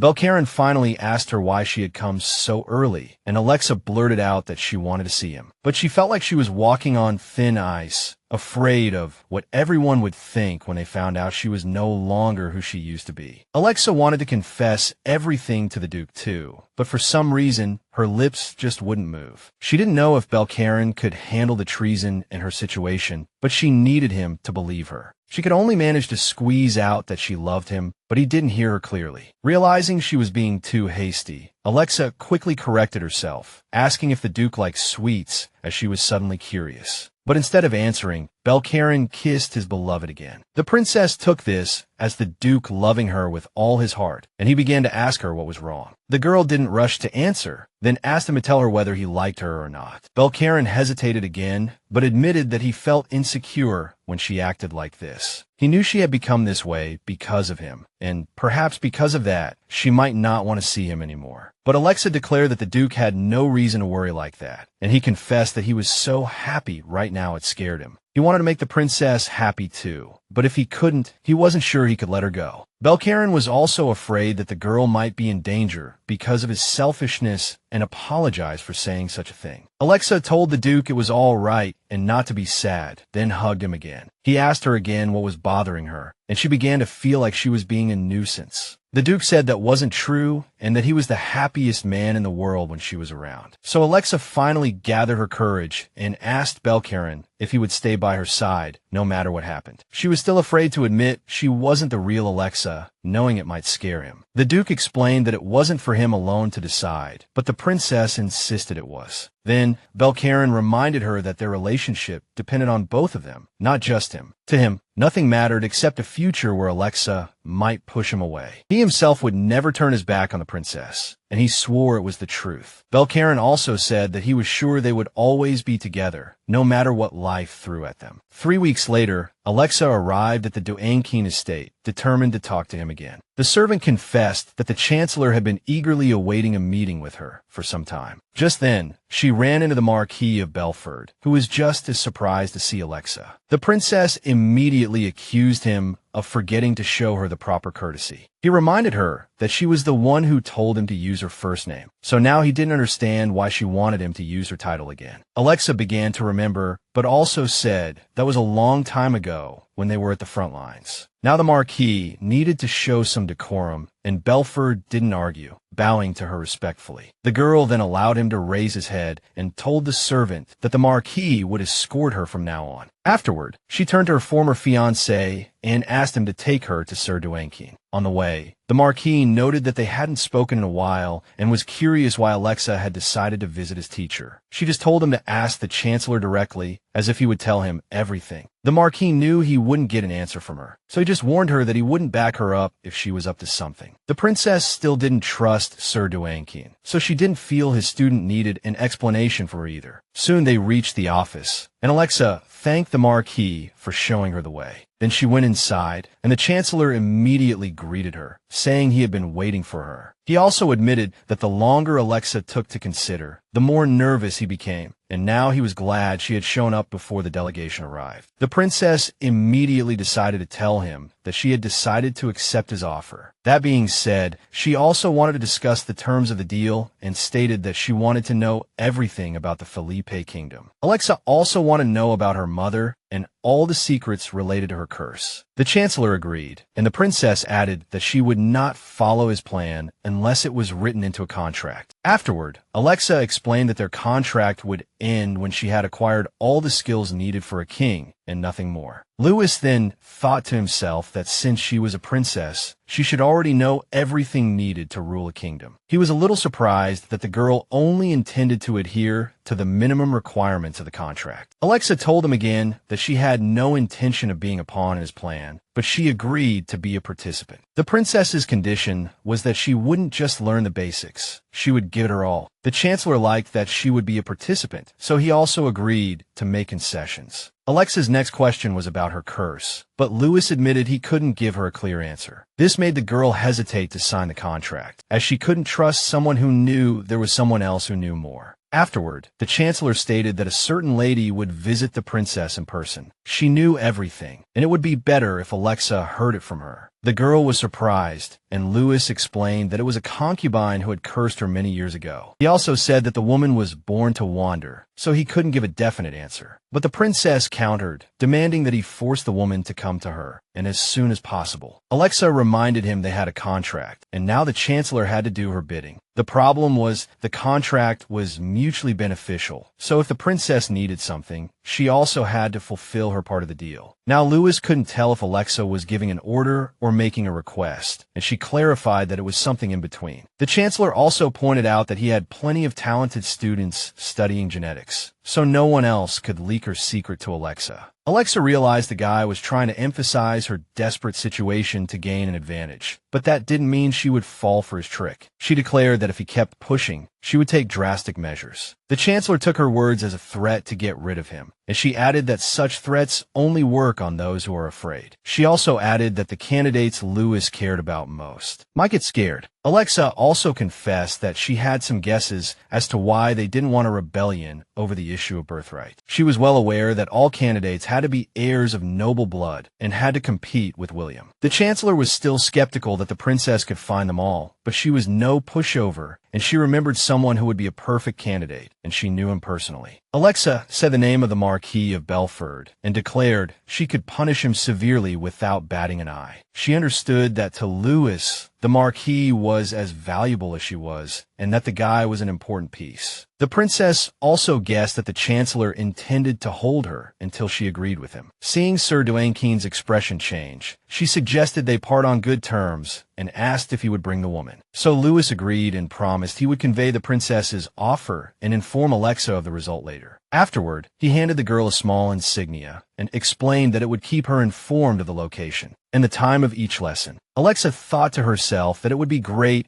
if she could continue studying with Count Erkin. Just then, Lewis interjected that the king was also keen on preparing for the delegation's arrival, but she also had to tutor the heir. Then, the girl confessed that she considered the conversation a success, and she began to plan her revenge and decided to offer some advice. She explained that the king would thrive under constant care, and thanks to that kind of training, Lewis would eventually be responsible to the new monarch. After the meeting with the Chancellor, there was no news from him for a while, but a lot happened in the kingdom after Alexa showed off her skills at a conference. Count Manuela and his entire family were exiled for the crime of insult. Even the king's right-hand man could not be forgiven, but this was not the first time Raphael III had made no comment on what had happened. Just like with his concubine Camilla, whose daughter was suspected of being a demon, people grew to believe the rumors more and more over time. Later, Raphael III executed everyone involved, claiming he would not tolerate such treatment of his second concubine and daughter. It was an implicit warning. The sudden downfall of the Manuela family, especially with rumors flying around. One afternoon, the Duke walked straight up to the princess, startling her a little. Belkalon had come to her, expecting her to confide in him, but the girl had no idea what he was referring to. The Duke could see that something had happened in the past few days and guessed that Alexa had been wanting to get something off her chest for a while. The princess played dumb on purpose, acting as if she didn't know what he was talking about, choosing her words carefully. Belkalon trusted her, and she needed him. Now Alexa didn't know where to start. Should she tell him about the deal with the Chancellor, or confess her true identity? She still couldn't make up her mind. So all she did was explain to the Duke that she was in no hurry to say anything because it wasn't important. The girl felt it was too soon and didn't want to create any misunderstandings between her and Belkalon. The Duke saw right through it, noticing her attempt to avoid the conversation, and told her to stop pretending she didn't understand. Speechless, Alexa just opened her arms to hug him, hoping it would save her from answering. But after a moment, she finally confessed to Belkalon that she was afraid to tell him. He said she didn't have to, but if that were the case, he would become like Alexa, always knowing she was hiding an important secret. Then the Duke reminded his love once again that in this relationship, he was the more vulnerable one. At the same time, he asked the princess not to worry, because he would never leave her, as everything she did and could do thrilled him. The Duke also admitted that if he were more confident, he wouldn't be so worried. Belkalon also confessed that the princess was like a ray of light for him in this endless darkness. Alexa confessed that he was the closest person to her, but he countered that it was different for her. That's why Belkalon wasn't entirely sure, and the more he loved her, the more he feared losing her. The princess stirred conflicting emotions in his heart, as he was happy that Alexa belonged to him, yet afraid she would leave. The Duke was also terrified that her troubles and misfortunes might be because of him, and it truly scared him. But the princess swore that would never happen and that she would never abandon him. Never. The problem was, she wasn't sure if she could convince Belkalon that he could rely on her. Alexa also insisted that she had never had any problems because of him and then confessed again how much she loved him. She was even ready to tell him everything, hoping he would listen and not hate her afterward. The princess struggled, feeling like they were always fighting while she was constantly afraid and running away. But love was also blooming in her heart, even as the lump in her throat grew stronger. Belkalon's confession instantly erased all her fears and doubts. His confession also stirred some strange emotions in Alexa's heart, but she was now ready to tell him everything. She had to reveal her secret, but she was still wondering if the Duke would stay by her side. Afterward, the princess pleaded with him not to despise her, then said that she was not at all the person he thought she was. Belkalon was completely confused and asked his girl to explain it to him clearly. She finally admitted that she was not the Alexa he thought he knew, but the Duke still didn't understand. The barely audible words slipped through his fingers like sand, disappearing in an instant. Then Alexa dropped another bombshell. She was not from this world, and in her previous life, she had died in an accident. When she opened her eyes again, she had become a beast, but that wasn't what she wanted either. The girl began to explain how she had come to this world unknowingly, ignorant of everything. She repeated again that she was a person from another world, named Lee Hanbile, had no language skills, and she turned into a furry, muscular beast, rejected by everyone because of it. Alexa felt it was ridiculous and hated it, but she had never asked for such a life. You know, not even if she could live a better life than before, when Lee Hanbile's life was nothing but pain. The princess also admitted she was helpless and was even more scared now. But she did what the real Alexa couldn't, and now she wanted to live this life for herself. She felt selfish, yes, but what really bothered her was knowing that Sir Dwayne was also involved. However, she didn't know how she got here, or where the real Alexa was, or what had happened to her at all. She couldn't imagine living as Alexa until the Chancellor made her an offer. He asked her to lead the rebellion, and after much thought,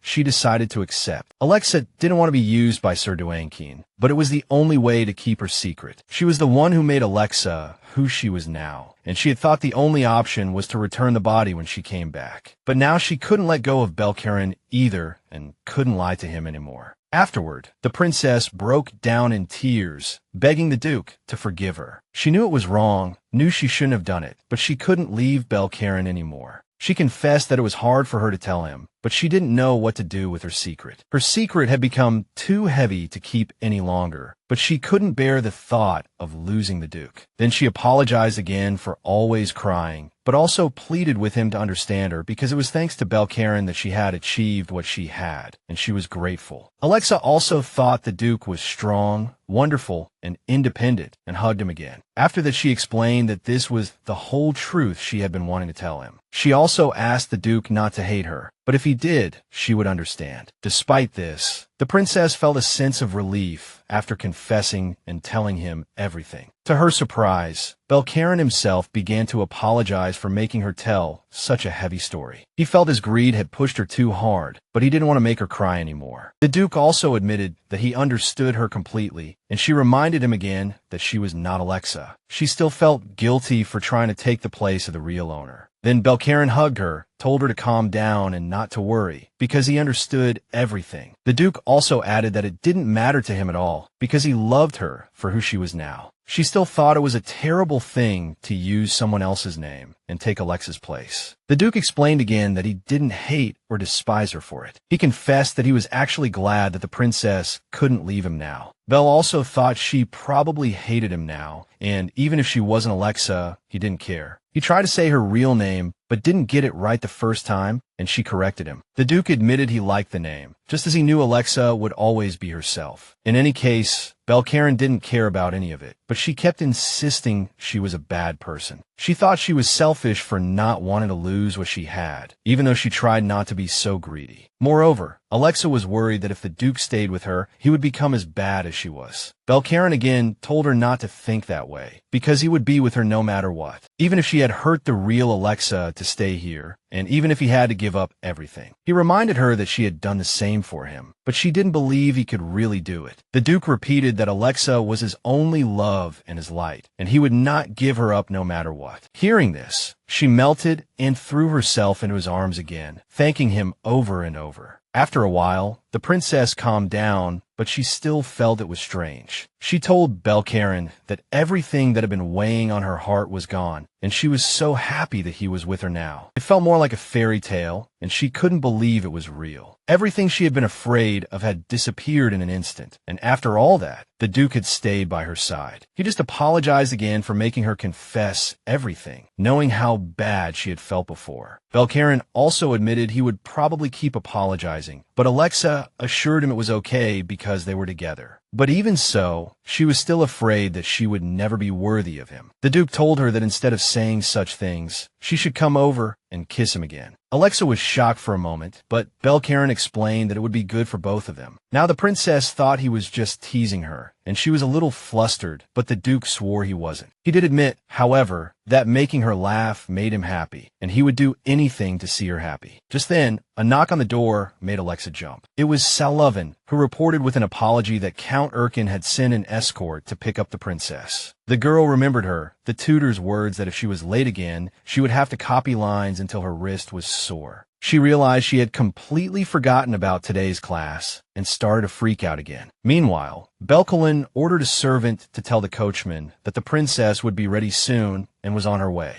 Alexa explained to the Duke that she had a class with the Chancellor tomorrow, so she couldn't skip it. He assured her it was okay and then pulled her back on his lap, making her blush. Then, she confessed again that she felt frustrated every time they had a part because she wanted to stay with him a little longer. The Duke admitted he felt the same way and that he was super sad without Alexa by his side. Now, she didn't know if she could just leave like this, especially after complaining so much recently. But Belkalon reminded her that she needed to study, so she had to go to class and not worry. He told his girl to do whatever she wanted, because what she needed to do was also super important to him. The princess promised she would try her best and realized that everything was fine now and she could handle anything. Before long, Alexa arrived at the Royal Library, completely confused as to why the class was being held here this time. She had thought the Chancellor would have brought her to this place sooner, but she found that he hadn't arrived yet and figured she was just early. Alexa decided to wait for him and picked up a book to pass the time. Suddenly, she saw the Marquis standing in front of her again and immediately asked him what he was doing here. Belfort explained that since she hadn't shown up at the appointed time, he had come to find her. She reminded him that she was told to be at the Royal Library at 1 o'clock, but the Marquis corrected her, saying it was in the hall on the second floor. The girl was a bit annoyed, not understanding why no one had explained all the details to her clearly in the first place. Belfort also pointed out that she was 30 minutes late, but still told her to follow him. His attitude irritated the princess, but she decided not to argue and just followed behind him. After going inside, the girl saw the Chancellor, who confessed that he had been worried he wouldn't see her for another hour. Alexa admitted she had just gotten the meeting place wrong and promised to be more careful in the future. She was also super curious as to why Marquis Belfort was here today as well. Then she noticed him sitting down at the table she had claimed and couldn't figure out why he was doing that. The Chancellor noticed her displeasure, and Alexa asked him why this guy was here. Sir Docker then explained that the Marquis would also be participating in the lessons, and she would just have to accept that fact. The princess didn't want to accept it, even though she knew there was nothing she could do about it now. The Chancellor also explained that she shouldn't be surprised, as it's easier to achieve good results with an evenly matched rival. Moreover, Louis believed that Marquis Belfort was exactly the kind of rival the princess should have. He added that motivation is sparked when you go head-to-head with someone on your level. The Chancellor thought they could even become good partners, but the two of them clearly didn't think so. She agreed, though she doubted the Marquis could really be a decent rival. He just remained silent, and seeing the princess's fighting spirit, Louis suggested they begin the class. After class, she went to her uncle's place, met Killian, and told him everything. He asked Alexa why she thought Belfort hated her, and she said it was because he always argued with her. Whenever the princess shared her opinion, the Marquis would always contradict her, even if he seemed to agree at first. Now she was in a bind, not knowing what to do, but she definitely didn't want her ex anywhere near her. So Killian wondered how exactly the Marquis was showing his interest in her, but Alexa told him to stop joking. He explained that he had known Belfort for many years and knew that he never argued just for the sake of arguing. So the young Earl thought that the Marquis might be expressing his interest in that awkward way. The princess still objected, reminding him that Belfort didn't even like her when they were engaged. She also felt that she was just unlucky back then, but she was sure, Killian, that was definitely not the way to show you like someone. He also pointed out that the Marquis was no longer her fiancé, and he found it strange that she wasn't curious about why he was acting this way. Alexa didn't know why, but she couldn't just ask Belfort directly either, as that would seem strange to him. Meanwhile, Alexa wondered why she could only talk about these kinds of things with Killian and Belkalon. The young Earl was very surprised to learn that his relative had told her boyfriend everything. Alexa didn't understand why he reacted that way, while he just thought she had done something utterly foolish. He explained that even if the two of them were honest with each other, the Duke shouldn't have said something like that. Killian also pointed out that Belkalon would likely feel very uncomfortable about his girlfriend studying with her ex-fiancé. Hearing this, Alexa became flustered, as she had thought Belkalon wouldn't mind, and realized she was still a novice when it came to relationships. Killian also added that if the Duke didn't say anything about it, it was because he was afraid of seeming petty. Knowing the Grand Duke, this wasn't surprising. But Alexa insisted she had confessed because she was worried about things related to the Marquis. Just then, Killian had an idea. If Alexa was sure Belfort hated her, she should provoke him into doing something. At the end of the next class, the Chancellor suddenly suggested that the Marquis escort the princess back to the palace. After Belfort agreed, Louis said goodbye to Alexa, explaining that he was rushing to a meeting. The girl didn't understand why her teacher wanted the Marquis to escort her when she could have gone back by herself. Belfort also noticed that the princess was distracted during class, which was why she couldn't concentrate. Alexa retorted that she had been a model student all day. She also felt that the Marquis was still angry about that little prank. She hadn't expected him to make such a big deal out of it, and she thought that if he couldn't take a joke, he shouldn't have started it in the first place. The Marquis also noticed that the princess looked different today, even though he knew nothing had changed. Alexa went on to say that Belfort would never admit he was wrong, but she also admitted that she might have gone a little too far. Then she reminded him that he always had to argue with her no matter what she said, and he actually agreed that she was right. Then Belfort addressed her informally, which annoyed her, so she demanded that he use the proper form of address. The princess also reminded him that her status was far above his, and she once again found him looking at her. She had always thought this guy hated her, but when she gave him the cold shoulder, he looked frustrated. It was obvious that the Marquis regretted letting her go, but now there was nothing he could do to get her back. On the way back to the palace, Alexa felt tired and relaxed a little, leaning against the carriage window. Just then, Belfort decided to criticize her posture, pointing out that such an unladylike position was not suitable for a lady. But she argued that considering they had broken off their engagement, she didn't need to act like a lady in front of him. He, in turn, reminded her that before she acted this way, she used to follow him around like a puppy. The princess retorted that that wasn't her, but the Alexa from Villa Carnetti, and she was no longer that girl. Then she told the Marquis to stop with the small talk for the day, not understanding why he kept initiating conversations in the first place. Alexa was sure Belfort knew he couldn't win an argument against her, and now she understood why she hadn't wanted him to escort her. Suddenly, through the carriage window, she saw her beloved walking down the street in the crowd. The princess immediately yelled for the coachman to stop, and she was even ready to jump out while the carriage was still moving. Meanwhile, the Marquis couldn't figure out what was happening or why Her Highness was acting this way. She just said she had run into someone she knew, but promised to be right back. Belfort protested, saying the Chancellor had told him to look after her, and that it could be dangerous if she just ran off. But she insisted she had something important to do, and that she could take care of herself. The Marquis still objected, saying she couldn't just rush off to the commoner's market where no one knew what might happen. It was then that Belfort finally realized that when Alexa dived headfirst into trouble, it meant nothing had changed. But Alexa retorted that the Marquis wasn't comfortable being alone with her anyway, adding that the beast would be fine. So he asked the princess why she brought that up, and she explained that Belfort still treated her like a beast. Alexa also knew this was why he hated her, and then she prepared to leave the carriage, leaving her ex-fiancé behind. She hurried into the crowd to find the Duke.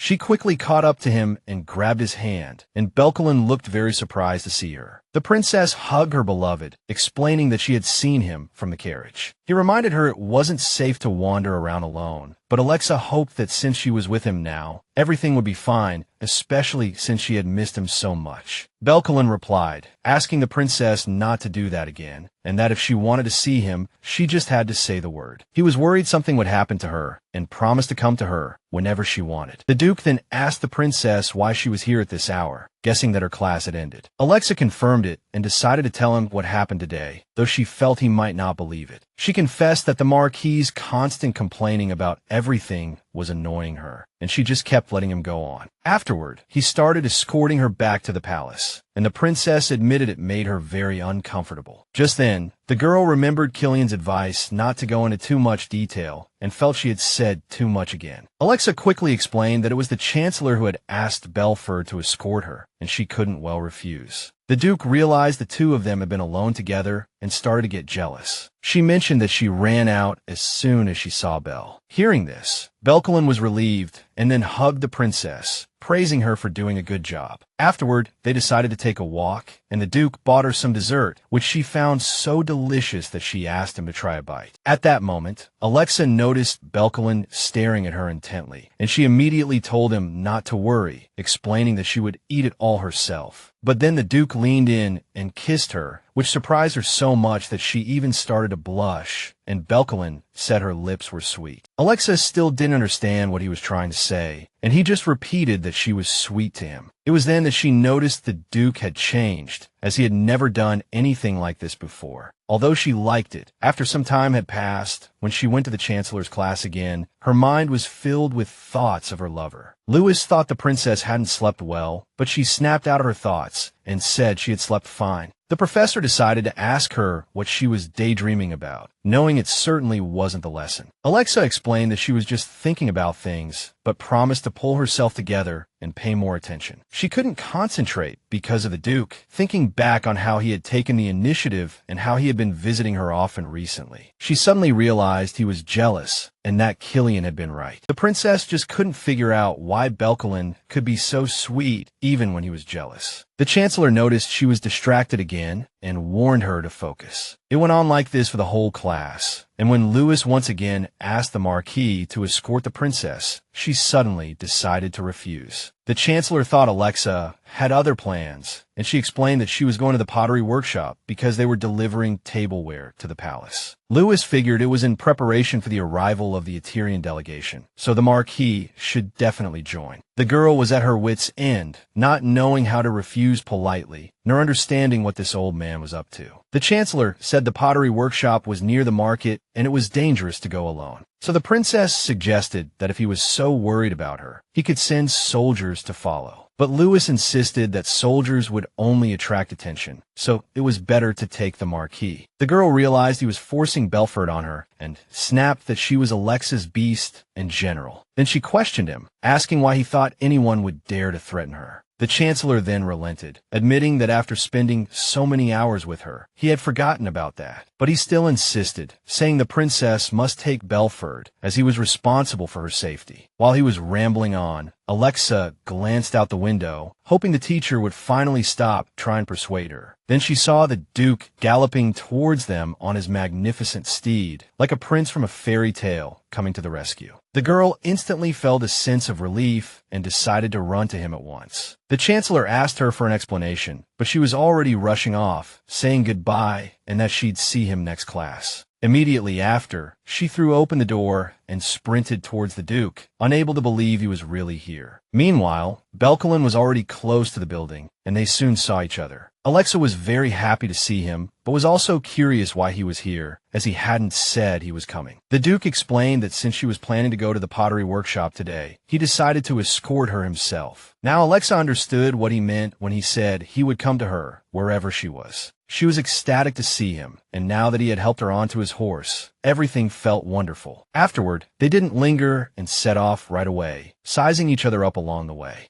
and the Marquis, seeing this whole scene, was heartbroken. Well, Lewis added, he had never seen the princess like this before. The Chancellor himself couldn't believe that the fiercest beast on the battlefield could become so gentle because of love. Just then, Sir Docker noticed the Marquis's gloomy expression and asked him what he planned to do now. The tutor knew that seeing his ex-fiancée choose someone else must have stirred up complicated feelings in Belfort. The Marquis tried to recall when the princess had started to become like a completely different person. At first, he thought it was when her appearance changed, but then he realized it was much more than that. He remembered her teasing him, saying he couldn't pass the test at his speed, with a smile on her face as she spoke. Seeing her smile like that was a shock to the Marquis, and from that moment on, he couldn't stop thinking about Alexa. He even felt as if time had stopped in that moment, and her name was branded onto his heart in that instant. Meanwhile, after arriving at the pottery workshop, Belkalon said he liked everything there, and then asked Alexa what she liked. The girl explained that she wanted to pick something special, and they soon found something she really liked. The Duke also noticed the princess's face was very red, and thought she might have a fever. Alexa also noticed she was getting very hot, but couldn't figure out why, thinking it was just the air. Belkalon offered to go get her something to drink, hoping it would help cool her down. The girl liked how he cared for her, and the Duke told her to wait there and not to move. Alexa also realized how thoughtful he really was and couldn't believe this was what the notorious Duke was like. But she couldn't just stand there either and decided to find out what was making her feel so hot. The princess started looking around and soon saw a red-haired woman in the distance. Not too far away, she kept staring at Alexa as if calling her over. Then the woman walked towards her carriage, where a man with a very familiar face was waiting for her. Upon closer inspection, the girl realized it was none other than Marquis Belfort, which stunned her. Alexa also noticed the crest on the carriage, and just then, the red-haired woman and the Marquis got in, and the carriage drove off. The princess knew that crest was the symbol of the Docker family, and now she desperately wanted to know what connection that woman had to the Chancellor. Her mind raced as she guessed the woman was either his ally or his informant, but what she really didn't understand was why Belfort was escorting her. Just then, the Duke approached Alexa. He saw his beloved lost in thought, while she kept realizing that something was definitely fishy here. Soon, the day of the delegation's arrival came. From the tableware and candlesticks to the carpets in the delegation members' rooms, everything was ready. The princess decided to double-check that everything was going exactly according to her plan, and the handmaiden confirmed it was.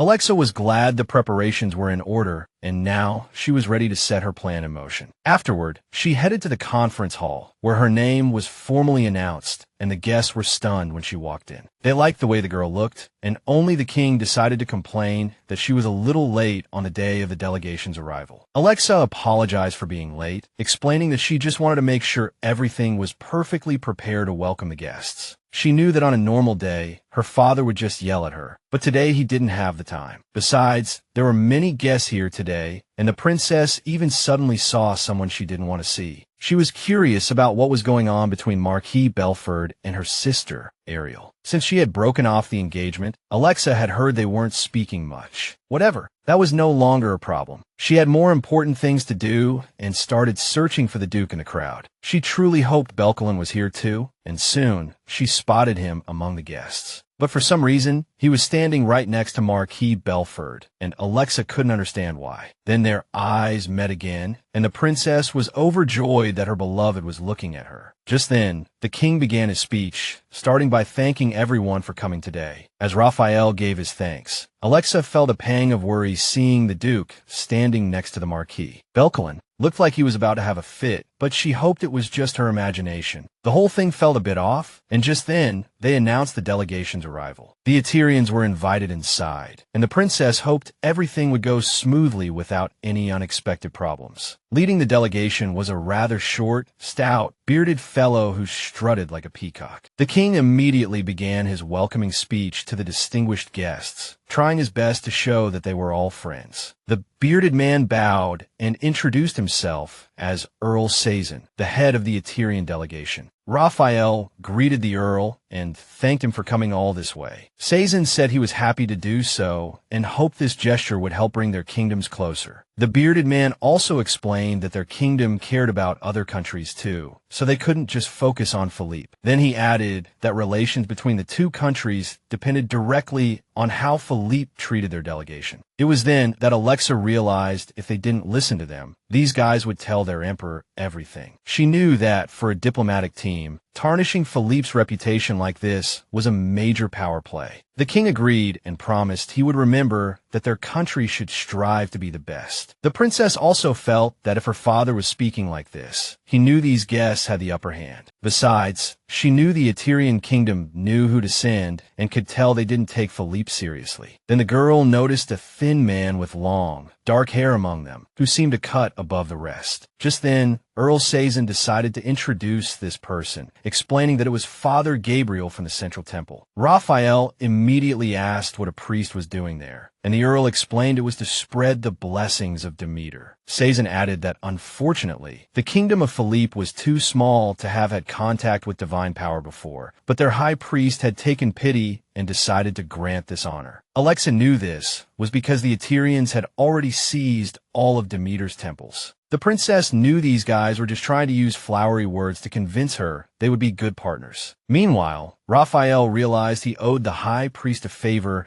and hoped the guests would enjoy all the arrangements they had made. After the grand reception, Alexa returned to her room and her handmaiden, Lily, came in. The princess was a bit surprised, as Lily was supposed to be with the delegation right now. Lily explained that the guests thought their rooms were too small and shabby, so now they were demanding new accommodations. This did not please the princess, so she asked where Jen was. Lily said Jen was still trying to reason with the guests, but they were being stubborn. She chose to go in person. Alexa felt this was something she had to handle herself, so she immediately prepared to meet the delegation members. Before she even reached the hallway, she could hear the guests shouting, demanding to see the person in charge. They were also angry that a mere servant dared to speak to them, as if she had no right to do so. Jen was trying to calm them down, begging them to listen to her explanation. But Sazin had completely lost his mind and wouldn't hear a word, just endlessly complaining about his terrible room. He even said that just some gilded furniture would have been enough, but what they got was cheap junk. The count then added that if they didn't receive the treatment they deserved, the deal was off. Another Etherian peeked out from behind him, chiming in that this treatment was an insult to the Etherian Empire. Just then, the princess walked in and asked what they were dissatisfied with about the rooms. Count Sazin didn't recognize her at first, and Alexa apologized for not introducing herself sooner. Then, she proudly announced that she was Princess Alexa de Pelagian Dway and explained that she was in charge of the preparations for their visit. The delegation was momentarily stunned, as they had always imagined her as some kind of beast. Alexa read their thoughts from their expressions and confirmed her identity as that furry beast. Count Sazin, still trembling, asked where all the fur had gone since she looked like a person. The princess explained that her curse had been lifted, and then she turned the conversation back to their dissatisfaction with the rooms. Sazin began to explain that it was just because they were tired and overworked after their long journey. But then he had a second thought. After all, he was a member of the delegation and couldn't back down right at the start. So he started shouting again, saying the rooms were too disappointing and not befitting of such distinguished guests. He also declared that they refused to stay here and demanded that the best rooms be prepared. The princess immediately apologized, explaining that her taste didn't meet their standards. One member told the princess she didn't have to apologize, just change their rooms. But Alexa insisted it was her fault and immediately touched a nearby vase, which shattered at her touch. The girl explained that she had personally chosen everything in that room. Earlier that day, Lily had approached Alexa and asked if she really wanted to decorate the delegation's rooms that way. The maid was worried they wouldn't like it, but the princess explained that they would just have to make do. She had no intention of catering to their every whim and declared that she was afraid of no one. Alexa had also decided to take this opportunity to play a prank on them, so now she was pretending to admit her mistake. Standing in the Etherian's room, she began to tear everything to shreds, explaining that these items were completely tasteless. She berated herself for furnishing their rooms with junk that could be found at any old flea market. Then the princess drew her sword and continued to slash at what was left with its sharp blade, feigning great anger. She also thought to herself that she had no right to dictate their rooms or demand they stay amidst these terrible things. Seeing her mood, Count Sason turned paler than a ghost at that moment, too scared to say a word. Just then, Alexa ordered them to pack their bags as she was moving them to the Iris Palace to be under her personal care. The princess noticed they were just standing there, so she asked them again to follow her. But to her surprise, the Count announced that they were not going anywhere and had decided to stay right here. Then Alexa put on a completely innocent look, feigning surprise as if she didn't understand why, especially with the mess here. She went on to explain that the maids were busy preparing for the banquet and had no time to clean. Sason countered that they would clean it themselves, adding that it was the least they could do. The entire delegation was now huddled in a corner, but the princess still insisted she couldn't let them stay in such a dilapidated room. She added that if people saw the delegates cleaning their own rooms, it might cause a misunderstanding. But they said they would explain to everyone that it was their own idea, so Alexa decided to go along with it. The delegation members then bowed deeply to her, thanking her for her understanding. So the princess decided to let them rest and bid them farewell to see them again at the banquet. Later, after the banquet began, all the guests noticed that Alexa looked stunning tonight. They were also talking about how she handled the delegation and how difficult it must have been for her to deal with it all alone. Meanwhile, people couldn't believe that the beast was so talented. They thought Alexa was extraordinary. But the princess herself felt exhausted, as she knew she hated all of this. She saw through these people trying to flatter her, who had always looked down on her and called her a beast, but were now trying to curry favor with her, as if she were some great princess. A bunch of utter cowards. Just then, Prime Minister Lewis unexpectedly approached her, saying she looked rather miserable. The girl was a bit surprised, and he explained that people were always talking about her behind her back, talking about everything about her. He also mentioned that Alexa always had a way of leaving a strong impression, which she took as a compliment. Then, the Prime Minister decided to give her some advice, while also hoping to see her look more relaxed. She didn't understand what he meant, so he said bluntly that she looked too tense, and there was nothing worse than a host who couldn't muster a smile. The Prime Minister also told Alexa to remember that the world she faced was built on masks and contradictions. Now, the princess began to doubt if she could last long in this world, but Lewis continued. He explained that whether she could handle it or not didn't matter, but if people saw she was struggling, it would only lead to more gossip. Then he advised the princess to smile, unless she wanted to give them something to talk about. It was the only way for her to survive here. After that, the Prime Minister left, and Alexa pondered his advice. She knew she couldn't do it convincingly just yet, so she went to find a mirror to practice. At the same time, she understood that the Prime Minister was right. She had to do this to overcome everyone. If Alexa wanted to protect what she cared about and make her happiness last, she had to do it soon. She approached the noble ladies and asked if they were enjoying their evening, which took them by surprise. And guess what? The princess said they all looked beautiful today, especially Lady Elizabeth. Alexa decided right then and there that she would not let them see her nervousness. It was time for a new approach. She was fed up with this meaningless small talk, but she knew she already had several noble families on her side. All she had to do was force a smile and endure this delegation until they left. Then, as she was walking down the hallway, Alexa heard a commotion from one of the rooms. A man was demanding a girl go with him, promising to make her a queen. The man, furious that she wouldn't cooperate and was feigning innocence, began to threaten her. Alexa realized the scoundrel was harassing one of her maids, and she immediately burst into the room. Her suspicions were correct. A maid was begging the man to let her go, and he was stunned when he saw the princess. When she saw he was an Etherian, she almost laughed out loud. Now, she had an excuse to let off some steam and could use this against them later. Meanwhile, one of Count Sason's men was asking him what on earth had happened, saying he had promised they would receive royal treatment. He couldn't have known Princess Alexa would act that way, so he was caught off guard. He explained that this wasn't the case last year. Just then a maid approached him, apologized to the Count, and then explained that the princess needed to see him urgently. Sason was surprised, and the maid added that Her Highness had something important to tell him immediately. The Count was a bit flustered, even thinking she might have had a change of heart and wanted to come apologize in person. He didn't care what gift she brought. He was going to make her pay for humiliating him like this. But when he arrived at the room, he was shocked to see one of his men sitting there in just his undergarments. It was Baron Shun who had been harassing a maid, and the Count demanded he explain what happened. Alexa, standing to the side, just giggled, pleased that Saison had finally arrived. He knew this was her doing and was both terrified and furious at her actions. He demanded she explain, as Baron Shun was one of the most respected men in the Empire, but she had simply decided to mess with him. As they draped a cloak over the scoundrel, the Count swore that if the almighty son of Ophelia found out about this, he would be furious. But the princess retorted, suggesting they should be more worried about their own heads. This baron had harassed a maid in the royal palace, and if word of this got out,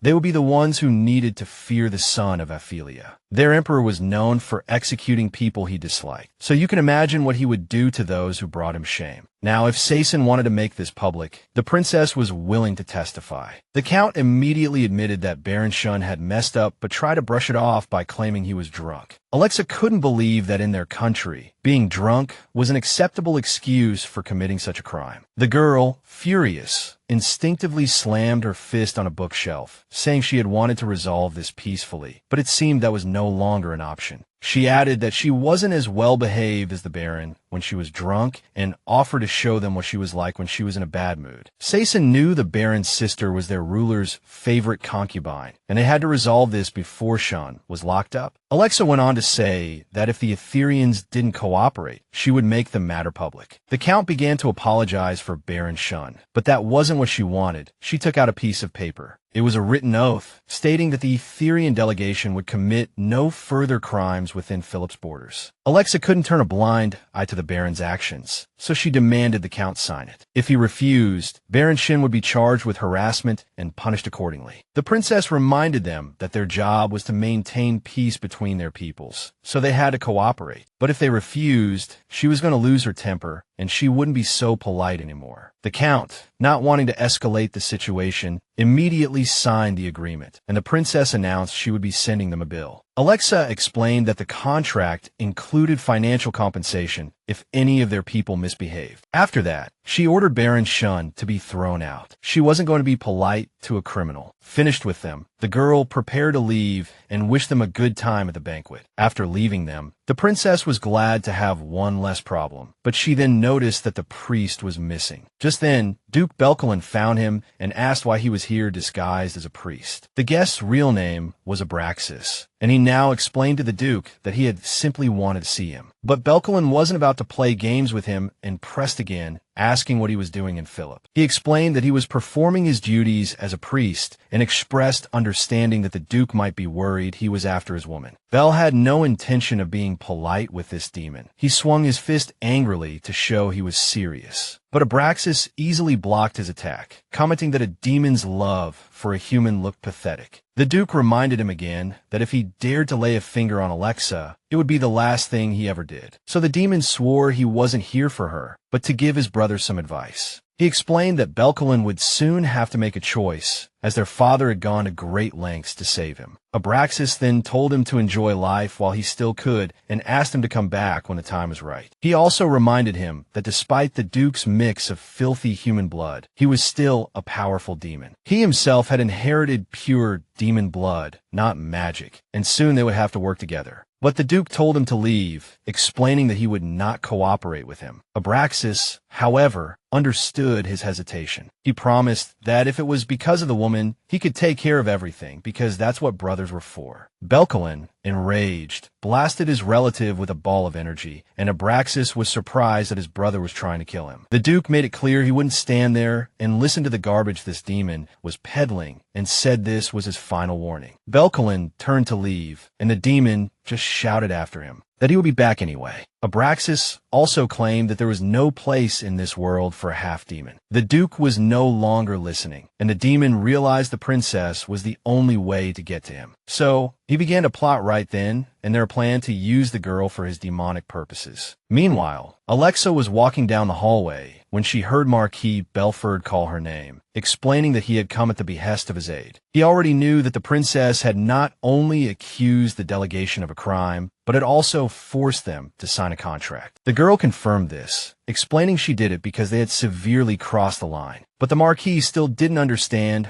why his former fiancé would do such a thing and demanded an explanation. He felt she had forgotten who they were and reminded her that they would tell their emperor what happened here. Belfort also made it clear that if those guys exaggerated even slightly, Philip would have to answer for the consequences. Alexa retorted, telling him not to worry, and continued on her way. But the Marquis grabbed her arm, telling her she couldn't just use violence everywhere. She was a member of the royal family, which meant she had to consider her every word and action. The princess couldn't believe he was defending them. I mean, they were just respected nobles of the empire, yet they expected better treatment than the royal retinue. Then Alexa admitted that they had harassed a maid, and she couldn't just stand by. If the princess hadn't intervened, that girl could have been in big trouble, and he couldn't play the magnanimous host now. With that, Alexa shook off his hand and told the Marquis he was just as despicable as those delegates. She wouldn't stand by and pretend to keep the peace. She wasn't like Belfort. She also demanded that the Marquis never try to impose his sense of justice on her or any other member of the royal family. Just then, Belfort interjected that they couldn't go back to the days when she could do as she pleased. Anyway, back when he knew nothing and wanted to know nothing, he felt it was simply impossible. Then he added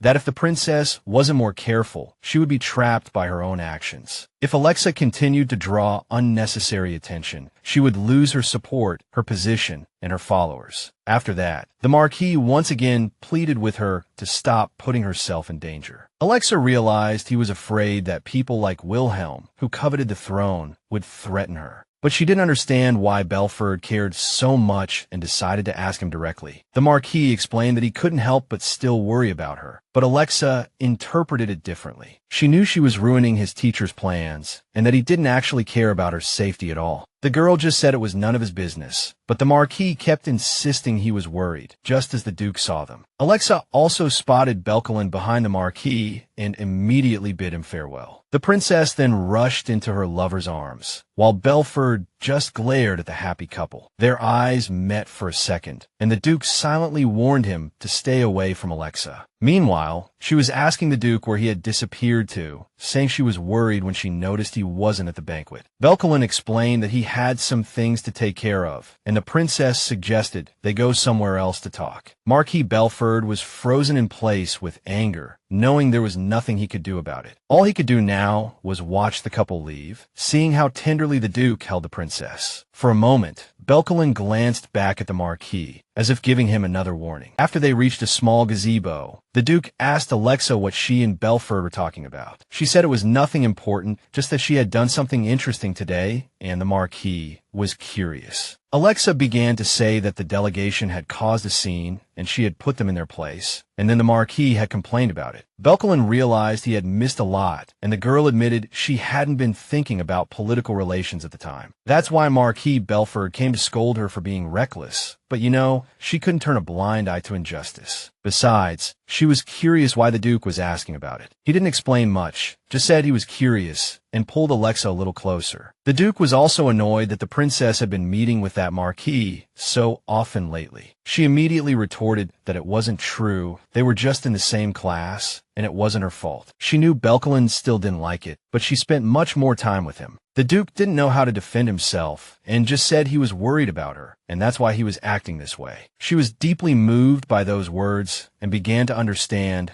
why she had been reborn as Alexa. Then Belkalon admitted he had something for her, and the princess froze, waiting in anticipation. Just then, she saw the Duke take out a gold pendant and ask her to accept it. Alexa admitted she had never seen anything like it and asked where he got it. Belkalon explained it was an heirloom of the Estar family, and she promised never to take it off. Later, the Duke asked if she could perhaps spend less time alone with the Marquis. She would do anything for her love, even if it meant moving to a deserted island. She never thought running into Belfort would be so helpful, but what he said still bothered her. Alexa realized that because the Duke wasn't around, everyone was fawning over her, so she asked Belkalon to stay close by her side, and he promised he would. The Duke swore he would always be there, and asked the princess to stay by his side as well. A little later, the princess returned to her quarters, called for Jin, and gave her a task. She had to find a noble woman in the capital with red hair and red eyes. The maid thought that with such a description, it shouldn't be too hard to find the right person.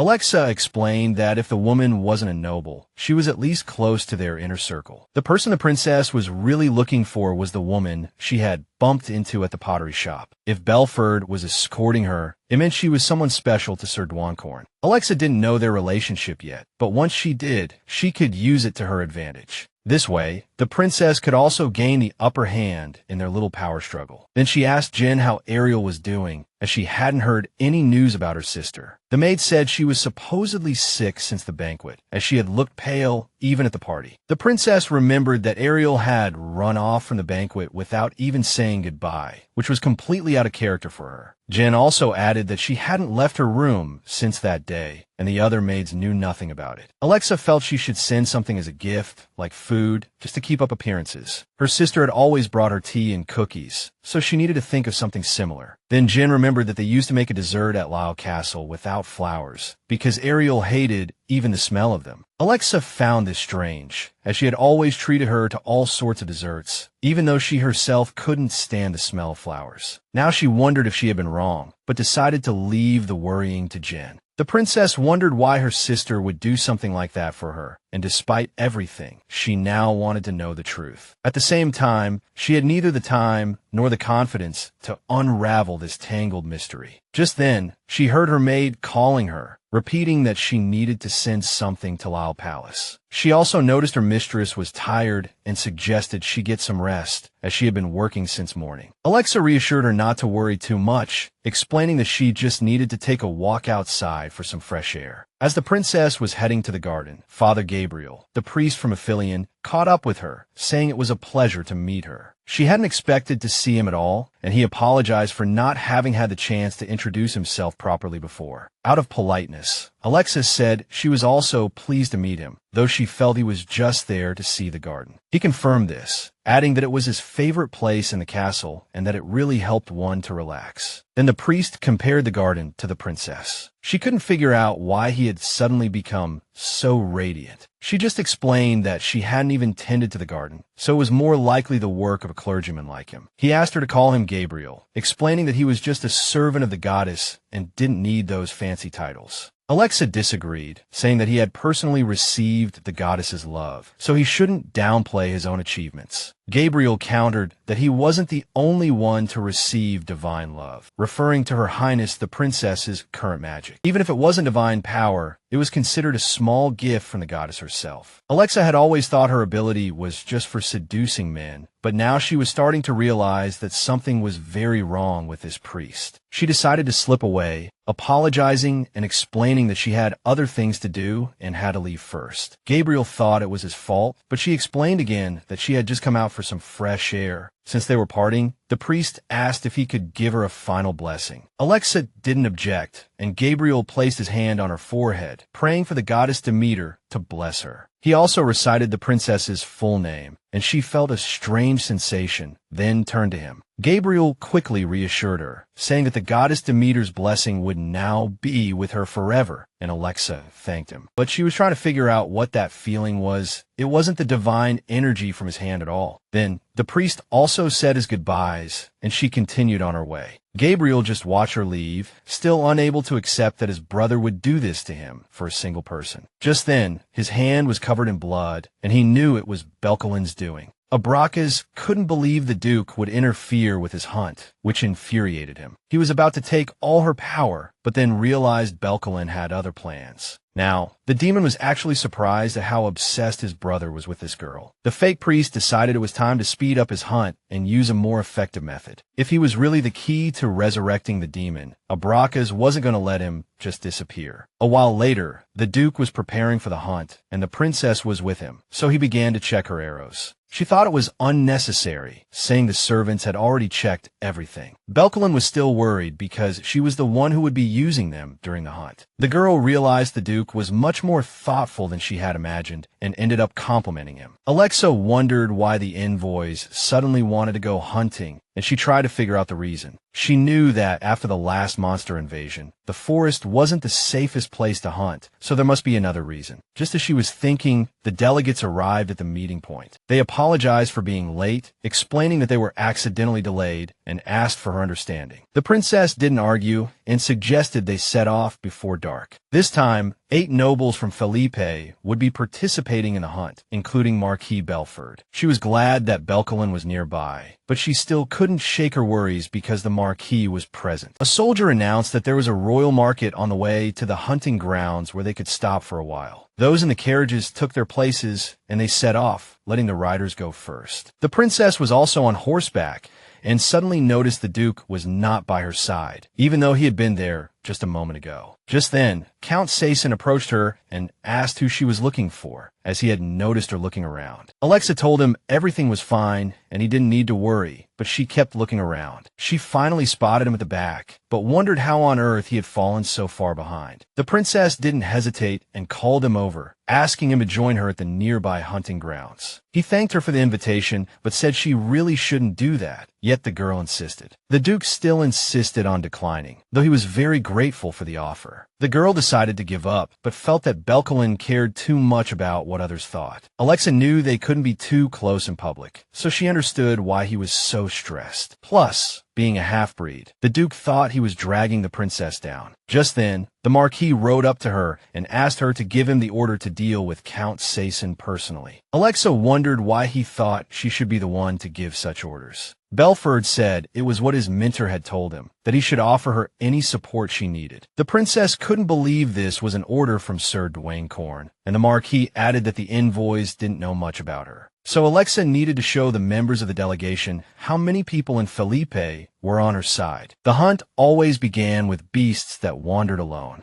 She understood that, but she still didn't like having the Marquis around, though she agreed anyway. Soon, they reached the royal market, which was filled with things the foreigners had never seen before. The princess decided to invite the Duke to look around the market with her, hoping he would actually agree this time. But Belkalon refused her again, his face still wearing a cold, serious expression. Just then, Belfort came over and told Alexa to stop, explaining that the Duke clearly didn't want to talk. But she retorted that Belkalon was the noblest person here besides herself. She also argued that if he was riding at the end of the line, it was only polite to ride alongside him. After that, the princess invited the Duke again, and this time he complied with her request and rode closer. The Marquis was almost in despair, considering how many nobles had put up a defensive wall around her because of her monster title. If she got close to a demon, even those who still supported her would abandon her. So, to protect herself and her position, the princess needed to stay as far away from the Duke as possible. After a moment, the girl noticed that there was no one around her and the Duke, and it was safe to look around. Then she spotted some local weapons and thought they would be perfect for Belkalon's training. The Duke tried to refuse, but the princess insisted that he at least pick out some arrows for the hunt. Belkalon pleaded with her not to do this again, but she didn't understand what he meant. He explained that all eyes were on him and that the princess shouldn't be with him. Alexa told him to stop worrying. She knew he was thinking of her, but she was just as worried about him. So she told him not to mind the delegation or Marquis Belfort. Most importantly, she just wanted them to spend some time together today, no matter what. Just then, the Marquis came over and asked the princess what she was doing. She explained that she was talking to the Grand Duke, and then questioned what was wrong with that. He explained that it was more important to spend time with the envoys right now than to neglect them to talk to the Duke. The princess pointed out that the Marquis was insulting Belkalon, but he retorted that he was just telling the truth. He also reminded her that Alexa herself had said they needed to take care of the envoys. He might not care about her private life, but he demanded that she understand the position she was in. Belfort wanted me to consider how a relationship with the Duke would screw up my future plans. At this point, I got angry and told the Marquis to shut his mouth at once. The Duke saw I was getting agitated and tried to step in, but I told him to wait. I decided he should stay out of it, and I told the Marquis he had it all wrong. Then I let him know that the throne was not my priority, and my plans were completely different from his and Dwancorn's. Even if they dreamed of deciding the next heir to the throne, I wasn't playing that game. Belfort tried to argue, but I cut him off again, saying it was my decision who I spent time with. Unlike them, I didn't care at all what others thought, and